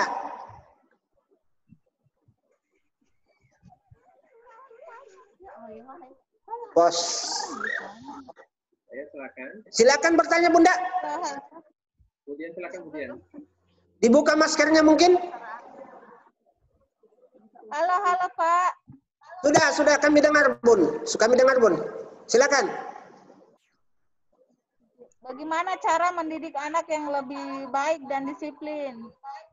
Ya, bagaimana cara mendidik anak lebih baik dan disiplin ya? Oke, ringkas pertanyaannya, ya cara mendidik baik. Bunda ini butuh tips-tips untuk mendidik anak. Kami tampung dulu, ada lagi satu bunda kita, Bunda Megawati, SPDI. Ada bergabung dengan kami? Bunda Megawati? Bunda Megawati? Ada bergabung? Ya. Ya, baik, dijawab saja dulu. Untuk itu mungkin pertanyaannya ini mendidik anak yang baik ditujukan kepada Pak Idris Mihun, psikolog kita. Disilakan waktunya Ayahanda Idris Mihun untuk menjawab cara mendidik anak untuk bisa baik dan disiplin ya. Oke. Baik. Jadi kita yang perlu kita perhatikan dulu adalah ini usianya berapa ya. Tapi pada prinsipnya gini. Seperti saya katakan tadi, prinsip dalam perkembangan, yaitu kan sekaligus prinsip dalam kita mendidik anak. Yang paling penting adalah satu, anak kita harus buat nyaman dulu, ya.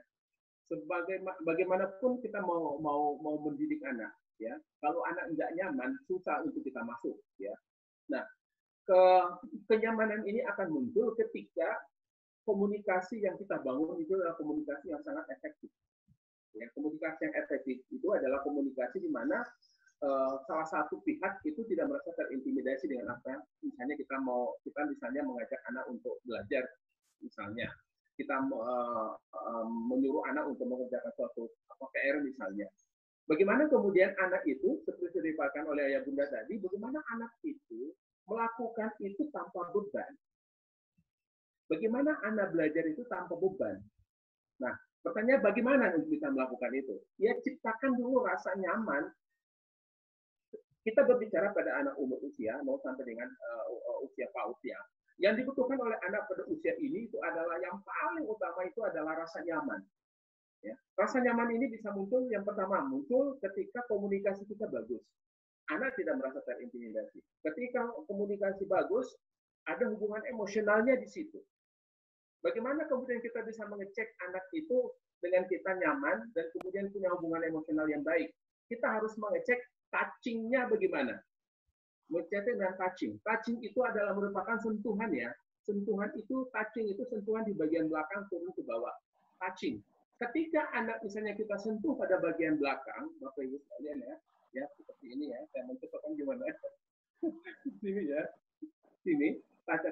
Tapi ketika anak melakukan, misalnya ketika coba anak kalau lagi marah cek ya, ketika anak lagi marah kita coba cek, kita touching di sini, kemudian dia melakukan gerakan seperti ini, berarti dia sedang tidak nyaman.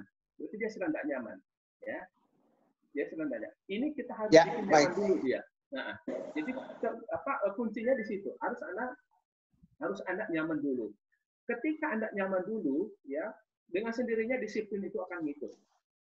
Intinya seperti itu. Jadi ciptakan hubungan komunikasi dulu, ciptakan hubungan emosional, ya, hubungan emosional yang baik. Jadi seperti itu. Ya, baik, luar biasa.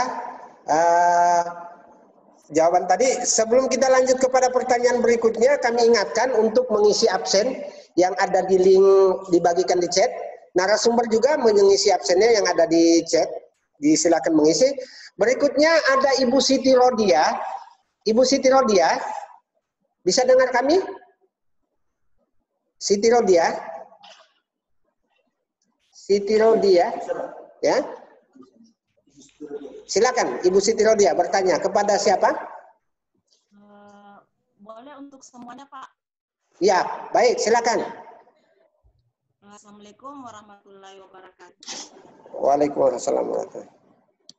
Ini Pak, yang saya ingin tanyakan kan pembelajaran mengenai kita sudah memasuki istilahnya new normal, tapi sebenarnya belum normal. Karena di bagian Donggala Banawa Pak ada lagi yang positif, terus tapi ada disuratin untuk ada bunyi apa? Ada yang ini lagi Pak, kalau di bagian Banawa ada lagi yang kena positif corona. Ya, silakan. Suaranya hilang, Bu. Ya. ini Suaranya hilang, Bu. Suaranya hilang, Pak. Ya. Oh. Ya. Yang ingin saya tanyakan. Ibu matikan videonya Ibu supaya suaranya bisa bagus.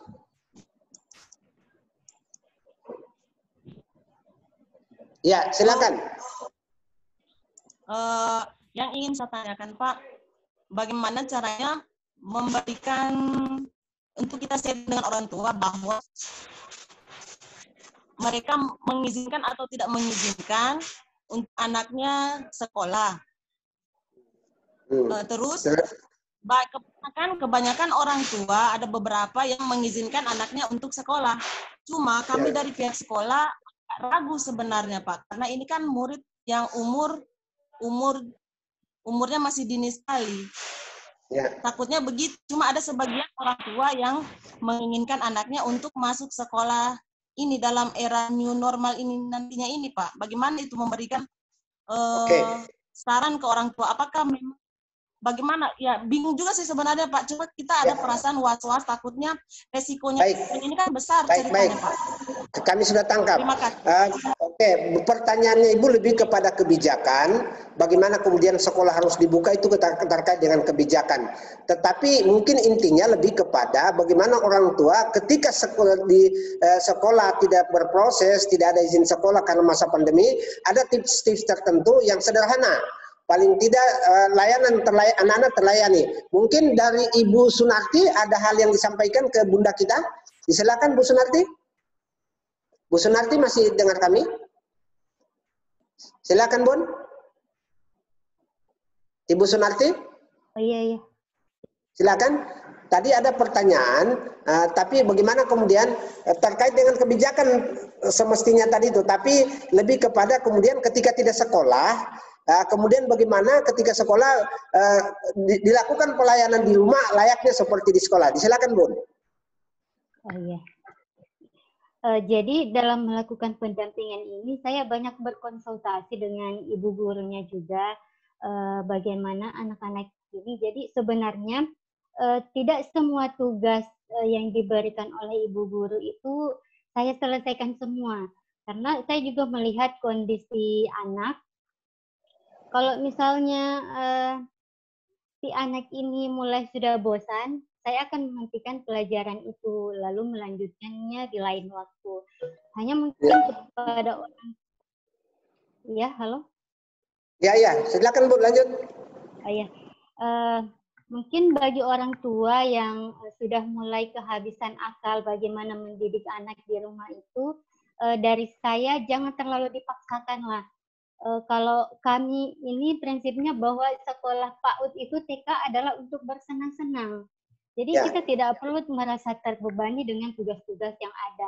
Selesaikan yang bisa diselesaikan. Kalau misalnya ada tugas yang merasa bagi kita sebagai orang tua dan bagi anak itu agak susah untuk diselesaikan, itu saya tidak akan mengerjakannya dan tidak akan memaksakannya kepada anak. Jadi kita istilahnya enjoy sajalah dengan keadaan yang ada, supaya kita dari orang tua juga tidak merasa terbebani, anak-anak juga merasa tidak tertekan. Ya, mungkin itu dari saya, Pak. Ya, baik. Mungkin Pak Idris Malaranga ada yang mau direspon dari pertanyaan tadi kaitannya menciptakan situasi belajar di rumah. Waktu kita agak mepet, silakan Pak Idris.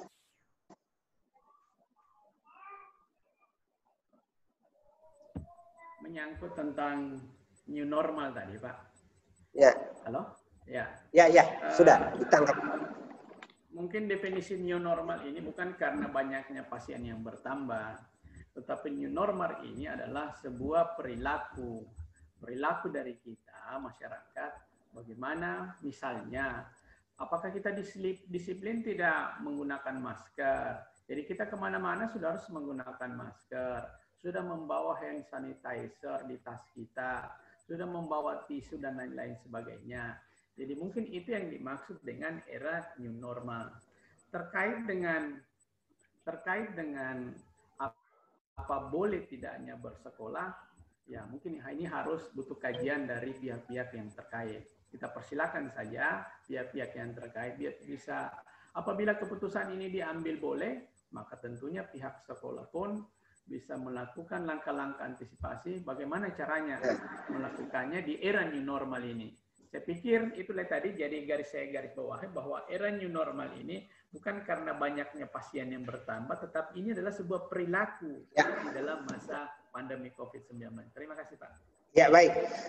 Satu lagi raise hand Pak Haji Salehudin. Kami lihat ada raise hand Pak Haji Salehudin. Kami silakan untuk ada beberapa mungkin pertanyaan atau seperti apa disampaikan. Silakan Pak Haji. Oke, terima kasih Pak Moderator. Ya, saya juga ini ada pantun. Ya, bersihkan kayu dalam hutan. Jangan dibakar dengan petasan. Anak adalah amanat Tuhan. Jangan diasuh dengan kekerasan. Ya, ini kita berpantun dia. Luar biasa. Orang ketawa dalam pantun. Oke, yang terhormat para panelis, yang pertama memang sudah diisyaratkan bahwa anak itu adalah merupakan permata bagi kita, di mana di dalam Quran surat Takbun ayat 15, sesungguhnya harta dan anak-anakmu itu hanyalah cobaan bagimu. Di dalam Quran surat Al-Kahfi ayat 46, anak sebagai perhiasan dan kekayaan dunia. Di dalam Al-Quran surat Al-Furqan ayat 47 sebagai penyenang hati. Ali Imran ayat 38 sebagai penerus keturunan, dan Al-An'am ayat 151 sebagai pembawa rezeki. Nah, jadi dengan melihat kondisi terkini ya, di mana pandemi ini merajalela sudah, dan kita sudah dikatakan memasuki new normal ya. Jadi sebagai seorang ayah, ini Pak Idris barangkali Pak, sebagai seorang ayah tentunya menghadapi kondisi ini tadi dikatakan ada permulaannya stres Pak ya. Jadi saya ingin mendengar dari Bapak ini bagaimana kiat-kiat Bapak di dalam mengatasi stres seorang Bapak ini ya. Apakah perlu istilahnya bagaimana penanggulangannya, bagaimana cara Bapak memecahkan? Saya yakin Bapak sebagai nakoda ini pasti stresnya duluan itu Pak ya. Kemudian yang kedua, untuk Ibu Sunarti, tentunya dengan jumlah anak yang ada Bu ya, tentu kita lihat si A, si B, si C, si D itu masing-masing punya permintaan-permintaan yang berbeda-beda. Jadi bagaimana Ibu mensiasati itu ya?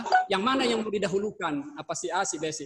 Kemudian yang berikutnya ini ternyata di dalam kepemimpinan teori kepemimpinan ada juga bisa dimasukkan di dalam kita untuk melaksanakan pengasuhannya di dalam di kelas orang tua itu, di mana Douglas McGregor mengatakan bahwa ada teori X dan Y, dan dikatakan di situ bahwa jika kita orang tua menganut teori Y, itulah yang kemungkinan besar untuk dapat akrab dengan orang tua dibanding teori Y.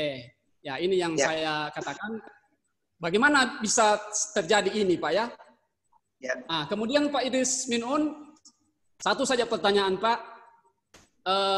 Kira-kira yang mana yang didahulukan ini Pak ya? Pencapaian perkembangan anak di dalam sesuai dengan pendapatnya Garnard itu, di mana ada 9 itu Pak. Yang mana yang didahulukan? Itu yang ingin kita ketahui supaya kita di dalam mengasuh itu bisa ini yang kita dahulukan di dalam era new normal seperti ini. Ya, terima kasih Pak Moderator. Selamat. Ya, baik. Terima kasih 3 pertanyaan Pak Haji Salehudin. Disilakan dulu 1 menit untuk Pak Idris Malarangan terkait dengan pertanyaan ditujukan kepada Bapak tadi. Silakan Pak. Terima kasih atas pertanyaannya Pak Salehudin. Dalam menanggulangi stres, kalau dikatakan stres pastilah stres. Ketika kondisi yang tidak normal pada kita pastilah stres. Hanya saja mungkin kita harus bisa mengendalikan diri. Saya dalam menanggulangi stres ini, saya lebih banyak berkomunikasi saja dulu sama istri sebagai teman bicara. Jadi ketika saya tegang, saya tidak langsung lampiaskan kepada saya cari pertanyaan di chat. Ketika anak misalnya berbuat salah, saya tidak langsung menghakimi anak-anak, tapi saya selalu membangun diskusi bersama istri, apa yang harus dilakukan. Kemudian cara berikut saya dalam menanggulangi stres saya adalah saya lebih ikhlas menerima ini. Saya anggap ini adalah sebuah cobaan dari Allah, sehingga mungkin kita harus lebih mendekatkan diri sama yang di atas, sehingga alhamdulillah sampai sekarang stres ini bisa terkendalikan dengan baik. Alhamdulillah Pak. Demikian Pak.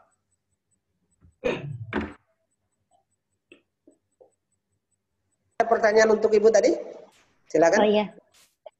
Baik, jadi saya punya 2 anak, satu Ananda Ocit dan satu lagi bayi berusia 11 bulan.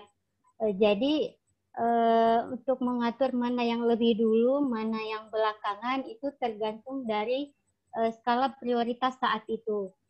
Siapa yang lebih penting didahulukan itu yang harus saya dahulukan. Misalnya si bayi ini menangis ingin tidur, sementara si Ocit Ananda ingin didampingi bermain apa, maka yang lebih prioritas di sini kan yang bayi. Jadi saya akan mendahulukan yang bayi dulu sambil memberi pemahaman kepada Ananda Ocit karena memang Ananda ini sudah bisa diajak komunikasi, sudah bisa memahami keadaan sehingga saya akan menidurkan bayinya dulu, kemudian kembali menemani Ananda untuk bermain atau belajar. Jadi seperti itu saja, mana yang melihat situasi saat itu saja, siapa yang lebih penting untuk didahulukan, itu yang harus didahulukan. Baik, terima kasih. Ya, terima kasih. Selanjutnya ada pertanyaan satu, Gardner itu dalam teorinya terkait dengan tumbuh kembang anak dan berbagai hal yang mengintervensi sebuah proses stimulasi yang dilakukan seperti apa? Mungkin 1 menit waktunya untuk Pak Idris nih untuk menjawab pertanyaan dari Pak Haji Salehuddin. Silakan. Ya, kalau bicara tentang tahapan dalam perkembangan, ya kita tidak ada skala prioritas sebetulnya. Seperti saya jelaskan tadi, ya dalam teori-teori perkembangan, terutama pada teori-teori perkembangan pada anak ya, pada umur kita fokus pada umur 0 sampai dengan 6 tahun, ya, itu tidak ada yang didahulukan, ya. Tetapi yang harus kita lakukan adalah bagaimana kita menstimulus, ya, menstimulusnya. Jadi stimulusnya itu harus kita perhatikan. Tapi kalau kemudian misalnya kalau kita mau pikir jadi anak yang pintar, harusnya bagaimana? Kan begitu. Itu kan usianya harus kita melewati tahapan-tahapan. Karena apa? Itu akan sangat berpengaruh pada tumbuh kembang pada otak anak. Ya, tidak mungkin misalnya anak 1 tahun kemudian kita loncat, kita harus memberikan misalnya dengan suatu stimulus yang mungkin belum bisa diterima oleh otaknya misalnya. Belum saatnya stimulus itu kita berikan pada anak. Contoh misalnya, contoh sederhana, apakah gadget pada anak itu pada umur 0 sampai dengan 9 tahun itu sudah penting? Kan kalau melihat dari tahapan perkembangan anak itu kan belum saatnya Anda harus memegang gadget. Belum saatnya, bukan tidak boleh, tapi belum saatnya. Kenapa? Karena memang otaknya itu kan memang dari segala aspek apapun, dari aspek kesehatan, perkembangan, dan pertumbuhan para itu, tidak ada yang merekomendasikan anak umur itu harus memegang gadget. Tidak bisa. Gitu. Nah, apa yang harus didahulukan? Yang didahulukan adalah pada umur itu, ya misalnya pada umur 2 tahun, misalnya apa yang berkembang pada saat itu? Itu kan kita bisa lihat fenomena pada anak umur misalnya umur 2 tahun, apa yang dia sudah mulai kerjakan. Nah itu, jadi dalam melihat bagaimana kemudian mendahulukan itu harus lebih kita melihat bagaimana perkembangan anak itu, bagaimana perkembangan. Kadang-kadang itu ada perilaku. Ada fenomena-fenomena pada anak itu yang harus kita lihat, kita harus pahami. Nah, itu yang harus kita stimulus, gitu. Nah, jadi kita tidak bisa loncat. Jadi kita melihat apa sih yang berkembang pada anak. Nah, dari situ kemudian kita harus memberikan stimulus apa pada anak. Itu yang menjadi sangat penting. Kalau untuk meloncat sih tidak ada rekomendasi dari para psikolog, misalnya psikologi perkembangan kerja harus meloncat, tidak ada. Ya. Baik, terima kasih. Nah, di sini ada pertanyaan di chat. Ini mungkin ada tips-tips dari ayah, Bunda Sunarti dan Pak Idris. Bagaimana supaya anak saat belajar di rumah rasa jenuhnya hilang, sedangkan sudah diupayakan berbagai kegiatan. Jadi bagaimana rasa jenuh anak hilang? Ini ada pengalaman menarik, mungkin pengalaman yang dialami oleh Bunda Sunarti sama Ayahanda Pak Idris, bagaimana kemudian saat mereka jenuh sudah diberikan berbagai kegiatan? Disilakan 1 menit untuk kedua narasumber orang tua. Pak Idris dulu. Ya, terima kasih. Kalau trik yang kami lakukan selama ini, kami pahami bahwa anak-anak ini adalah usia bermain. Ya. Sehingga karena kami tahu bahwa yang dominan di kepala mereka itu adalah bermain, maka langkah yang kami lakukan sekarang dulu adalah menyiapkan fasilitas bermain dulu, walaupun itu sifatnya sederhana. Ketika energi-energi ini sudah mereka lampiaskan di permainan, maka sekarang ini yang kami lihat sangat gampang sekali untuk mengatur mereka dalam belajar. Sehingga jenuhnya itu perlahan-lahan mulai hilang. Dan yang kemudian, misalnya saya ambil contoh, di kolam renang. Kami kan beli kolam renang yang ukurannya cukup besar. Tapi walau bagaimanapun, namanya anak-anak, ketika mereka gunakan kolam renang itu terus, pasti rasa bosannya juga ada. Sehingga kami coba modifikasi lagi. Beli lagi bola-bola yang kecil. Kemudian hampir di atas kolam, akhirnya mereka bisa happy lagi dengan bermain-main bola. Kemudian permainannya jangan yang itu-itu saja. Nah, kalau energi-energi ini sudah tersalurkan dengan baik, maka ini sudah gampang. Mereka gampang sekali diatur. Seperti itu, Pak. Dan ya, seperti yang Bu Sunarti katakan tadi, moodnya harus diperbaiki dulu. Saya pikir begitu, Pak. Terima kasih. Ya, untuk Bunda Sunarti, ini ada pertanyaan. Efek pandemi COVID-19 sangat berpengaruh pada kegiatan belajar mengajar di sekolah, dilanjutkan BDR di rumah. Juga ada efek sampingnya seperti anak lebih sering main game daripada belajar. Nah, apakah ada praktek baik terkait menghentikan kebiasaan main game anak itu? Nah, mungkin ada tips-tips yang selama ini dilakukan oleh Bunda Sunarti, tolong di-share kepada orang tua hebat kita. Silakan Bun, 1 menit.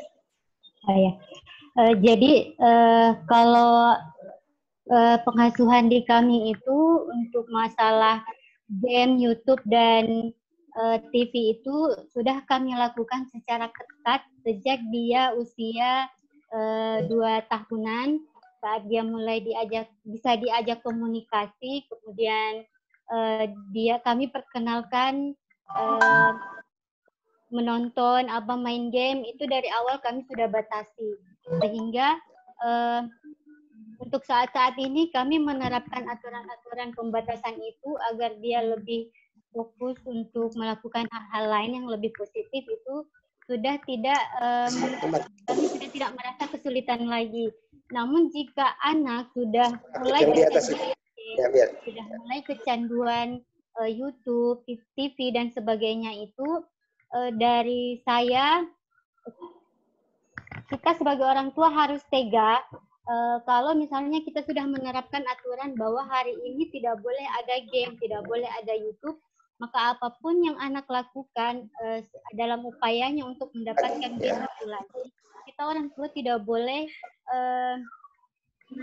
mengalah kemudian memberikannya kembali. Kita harus konsisten pada keputusan kita. Anak tantrum, iya mungkin pada saat itu anak akan mengamuk. Tetapi tidak apa-apa, kita biarkan saja dia dulu mengeluarkan segala emosinya, mengeluarkan semua marahnya.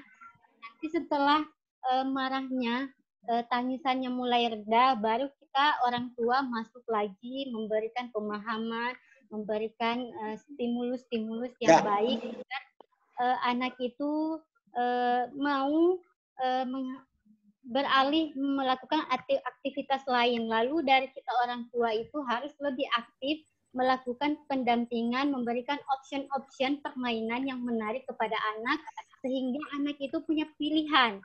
Bisa jadi anak itu sangat tergantung pada game karena dia tidak melihat sesuatu yang menarik yang bisa dilakukan selain bermain game. Jadi dari orang tua sendiri harus memberikan option yang menarik bagi anak agar anak itu lebih kegiatan lain daripada game. Baik, terima kasih. Jadi ditangkap, masih ada juga pertanyaan ini menjadi penting. Kemudian ada hal yang menarik, mungkin orang tua boleh tambahkan sedikit, Pak Dasman. Silakan. Ya. Tentang HP dan TV. Kalau di keluarga saya, ayah bunda, Kalau HP sama sekali tidak boleh sebenarnya. Cuma di masa pandemi ini kami hanya memberikan, kami kelonggarkan sedikit, hanya di Sabtu dan Minggu mereka boleh menggunakan HP, itu pun 1 jam. Dan di HP kami atur alarmnya, ketika alarmnya berbunyi, sudah harus stop. Awalnya memang susah, tapi lama-lama mereka mulai terbiasa dengan kondisi ini. Jadi sebenarnya ini hanya pembiasaan saja sebenarnya hal-hal yang baik ini. Dan alhamdulillah kalau TV kami selama sudah 2 tahun, kami tidak, anak-anak kami tidak bolehkan menonton TV. Hanya pada di masa pandemi ini saja, TV itu kami longgarkan hanya boleh di Sabtu dan Minggu. Itu pun kalau pagi hari mereka harus mandi dulu, sarapan dulu, baru nonton. Tiga-tiganya maksud saya harus beres semua. Kalau salah satunya belum siap ya belum boleh nonton. Itu pun siang jam 1 matikan lagi, mereka harus tidur. Malam hanya sampai jam 8 malam. Itu pun baik. Ya, luar biasa. Yang jelas bahwa ada komitmen bersama antara orang tua dan anak-anak. Jika anak-anaknya dilarang memegang HP dan tutup layar pada jam tertentu, ternyata di sisi lain orang tua ayah bundanya tandingan main WA di dalam kamar. Ini juga problem ini. Nah, jadi kalau itu terjadi bagaimanapun tidak akan bisa kita implementasikan. Nah, ada satu pertanyaan untuk Pak Idrus ini dari Ibu Nurilda.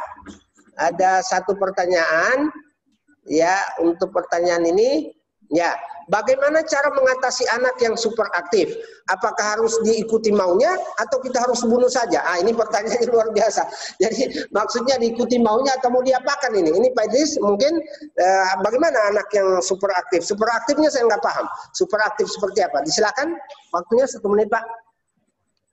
Oke, terima kasih. Jangan sampai muncul bahasa kayak begitu lah ya. Ya. Jadi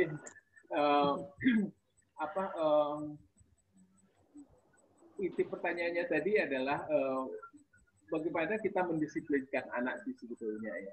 Saya tertarik dengan Sunardi tadi ya.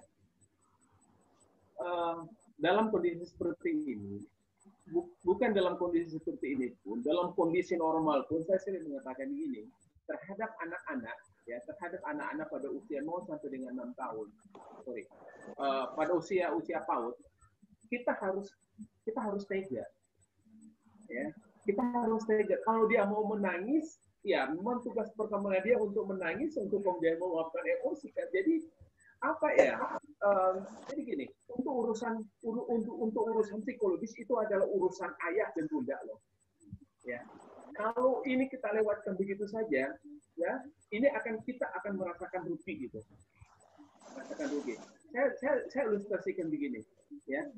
Kalau untuk urusan rumah, kalau misalnya kekurangan uang, kekurangan beras dan lain sebagainya, mungkin kita masih bisa pinjam ke orang tua kita, masih bisa pinjam ke kakak dan lain sebagainya. Tapi kalau misalnya anak kita mengalami gangguan psikologis, anak kita mengalami dan lain sebagainya, apakah bisa kita pinjam kepada tetangga? Apakah kita bisa pinjam kepada ibu kita? Apakah kita bisa pinjam kepada kakak kita? Kan tidak bisa. Sehingga saya katakan untuk urusan tugas perkembangan psikologis itu adalah tugas yang memang harus dilakukan oleh orang tua sendiri. Dalam melakukan tugas itu harus tega. Ya, kita harus tega. Kenapa? Kalau saatnya dia belum bisa pegang HP, ya nggak boleh pegang HP. Dia pada saat misalnya sudah, yang paling penting di sini adalah kita membangun komitmen dengan anak.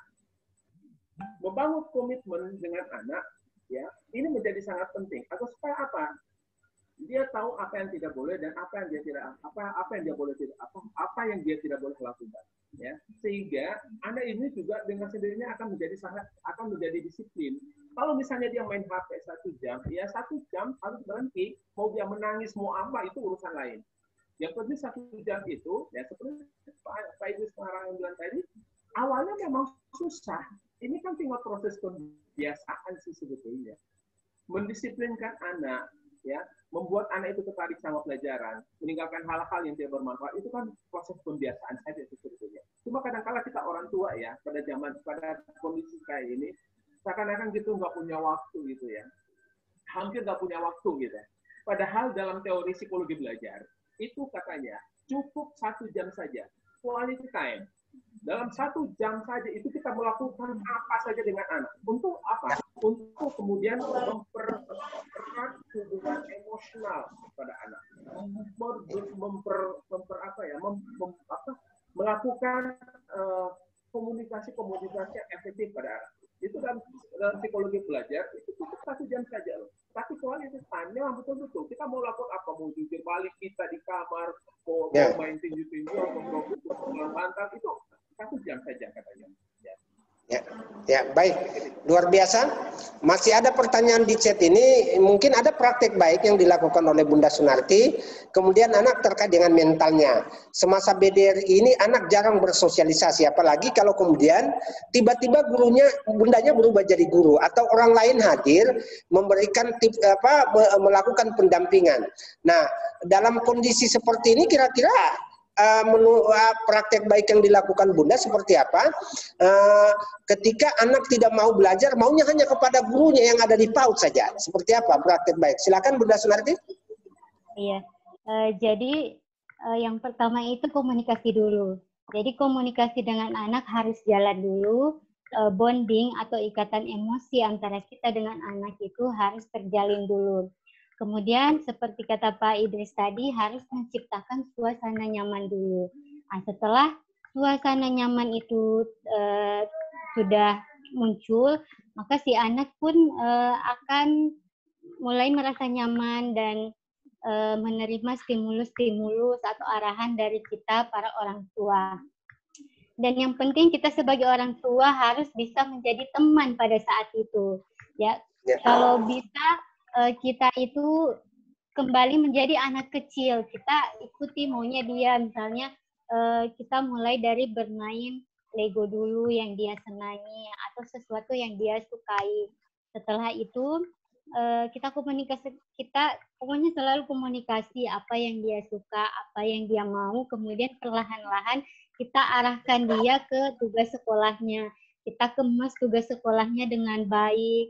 Kita lakukan improvisasi, kita masukkan kegiatan-kegiatan yang kreatif agar kegiatan belajar mengajar di sekolah itu tidak monoton dan menjadi membosankan bagi anak. Mungkin itu dari saya, Pak. Ya, baik.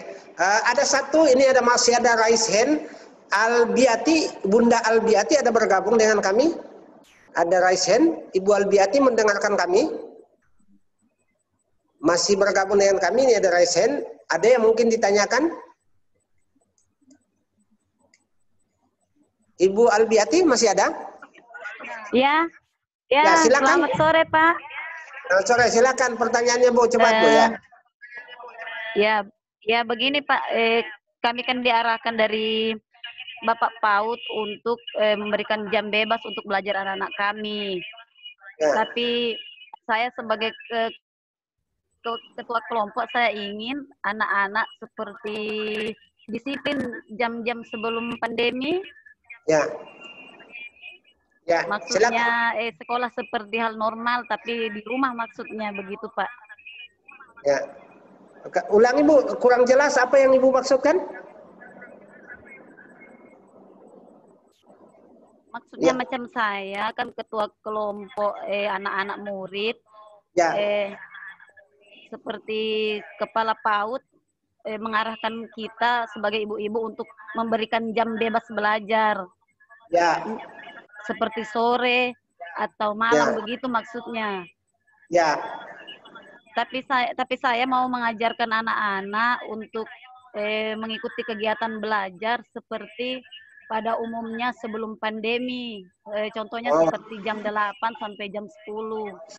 Berada di sekolah di PAUD maksudnya? Itu cara saya untuk Iya. Itu cara saya untuk mendisiplinkan anak-anak kelompok Pak. Terasa tidak jadi masalah ya Pak ya? Ya, baik. Begini Bun, kalau terkait dengan persoalan teknis itu, nanti kan ini sekolah lagi masa pandemi.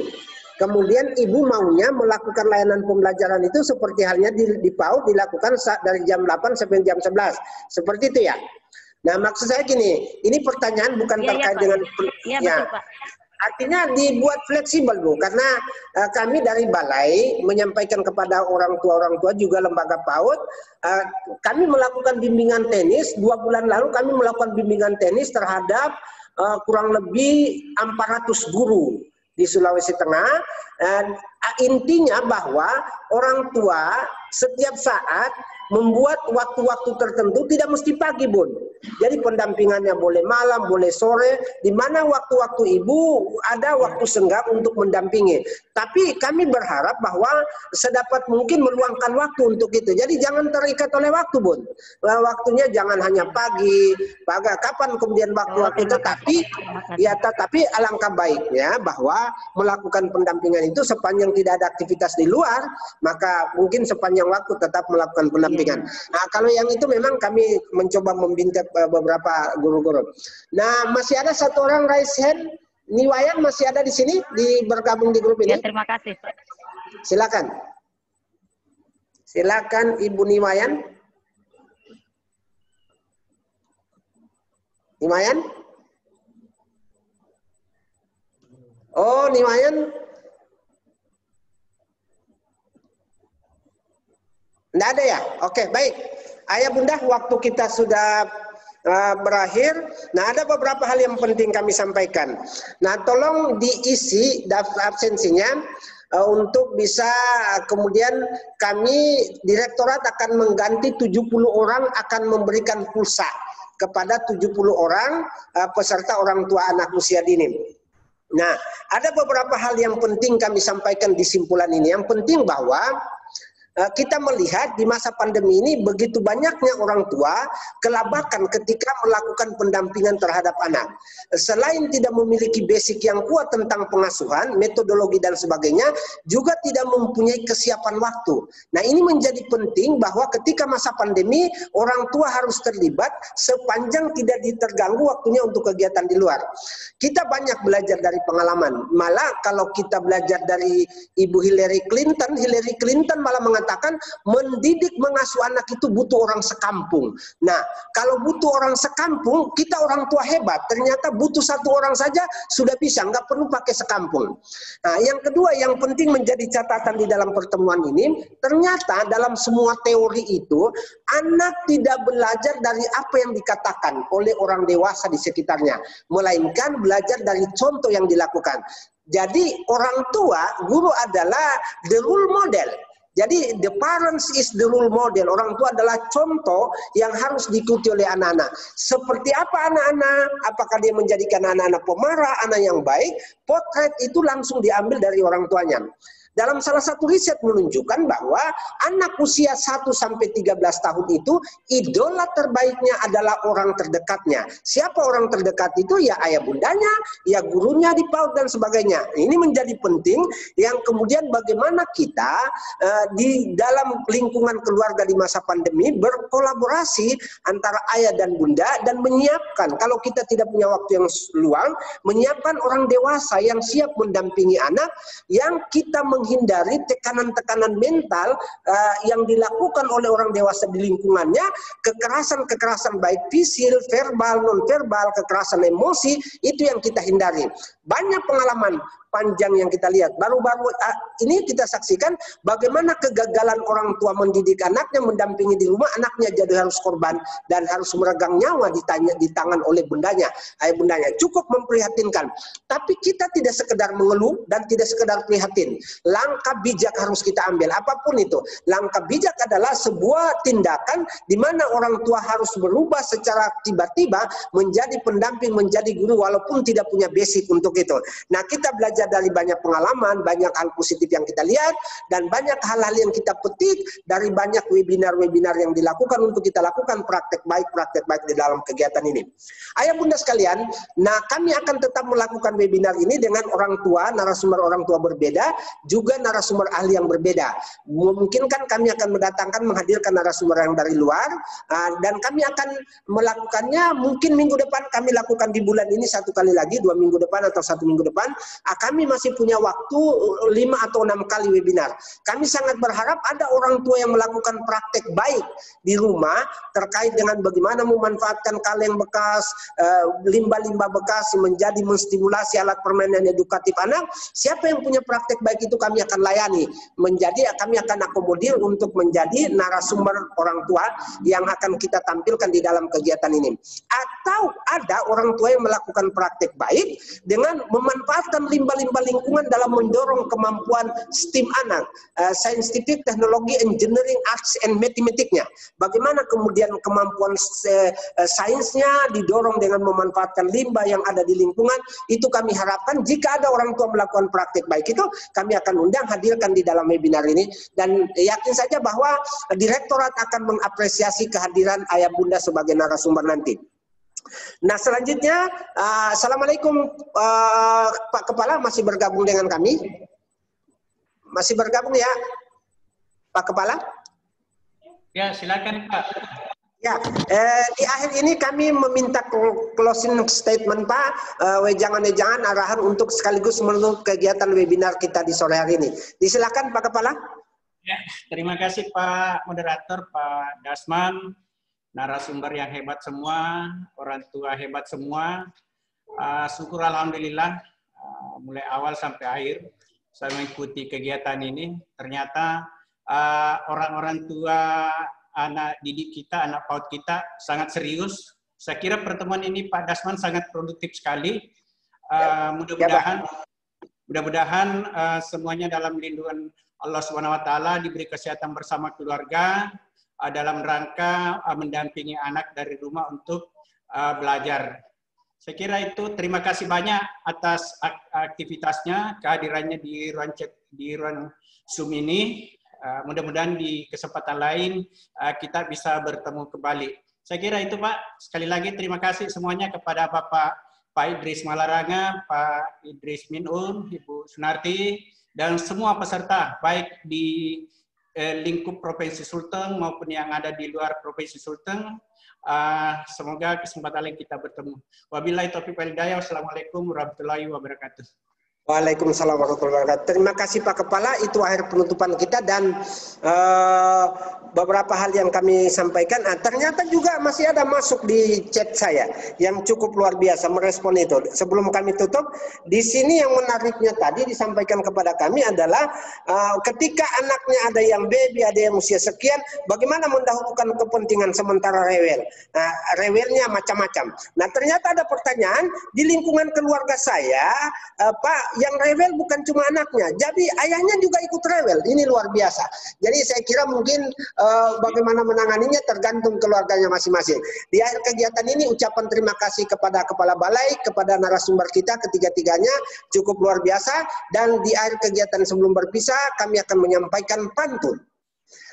Jika ada sumur di ladang, bolehlah kita menumpang mandi. Jika ada umur yang panjang, ketemu lagi di kamar mandi. Terima kasih. Billahi taufiq wal hidayah. Wassalamualaikum warahmatullahi wabarakatuh. Kita akhiri kegiatan ini. Sukses semua dalam pengasuhan anak di rumah. Terima kasih. Assalamualaikum Ayah Bunda. Ya, kami minta foto bersama dulu. Jangan ditutup layarnya.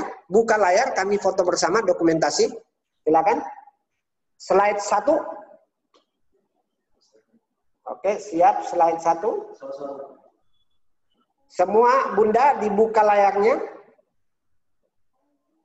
Ya. Slide 2. Silakan semua buka layar. Buka layar. Lanjut. Ada berapa slide? Ada 5 slide. Semua buka layar di 5 slide. Ya. Lanjut. Slide 3. Oke, siap.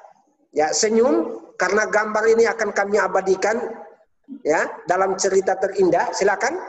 Slide 4. Slide 4. Silakan berekspresi senyum. Kami berharap yang menggunakan masker tetap gunakan maskernya. Slide kelima. Ya. Sudah? Oke, luar biasa. Terima kasih. Sampai jumpa pada episode kedua di minggu terakhir bulan September untuk webinar berikutnya. Terima kasih. Billahi taufiq wal hidayah. Wassalamualaikum warahmatullahi wabarakatuh.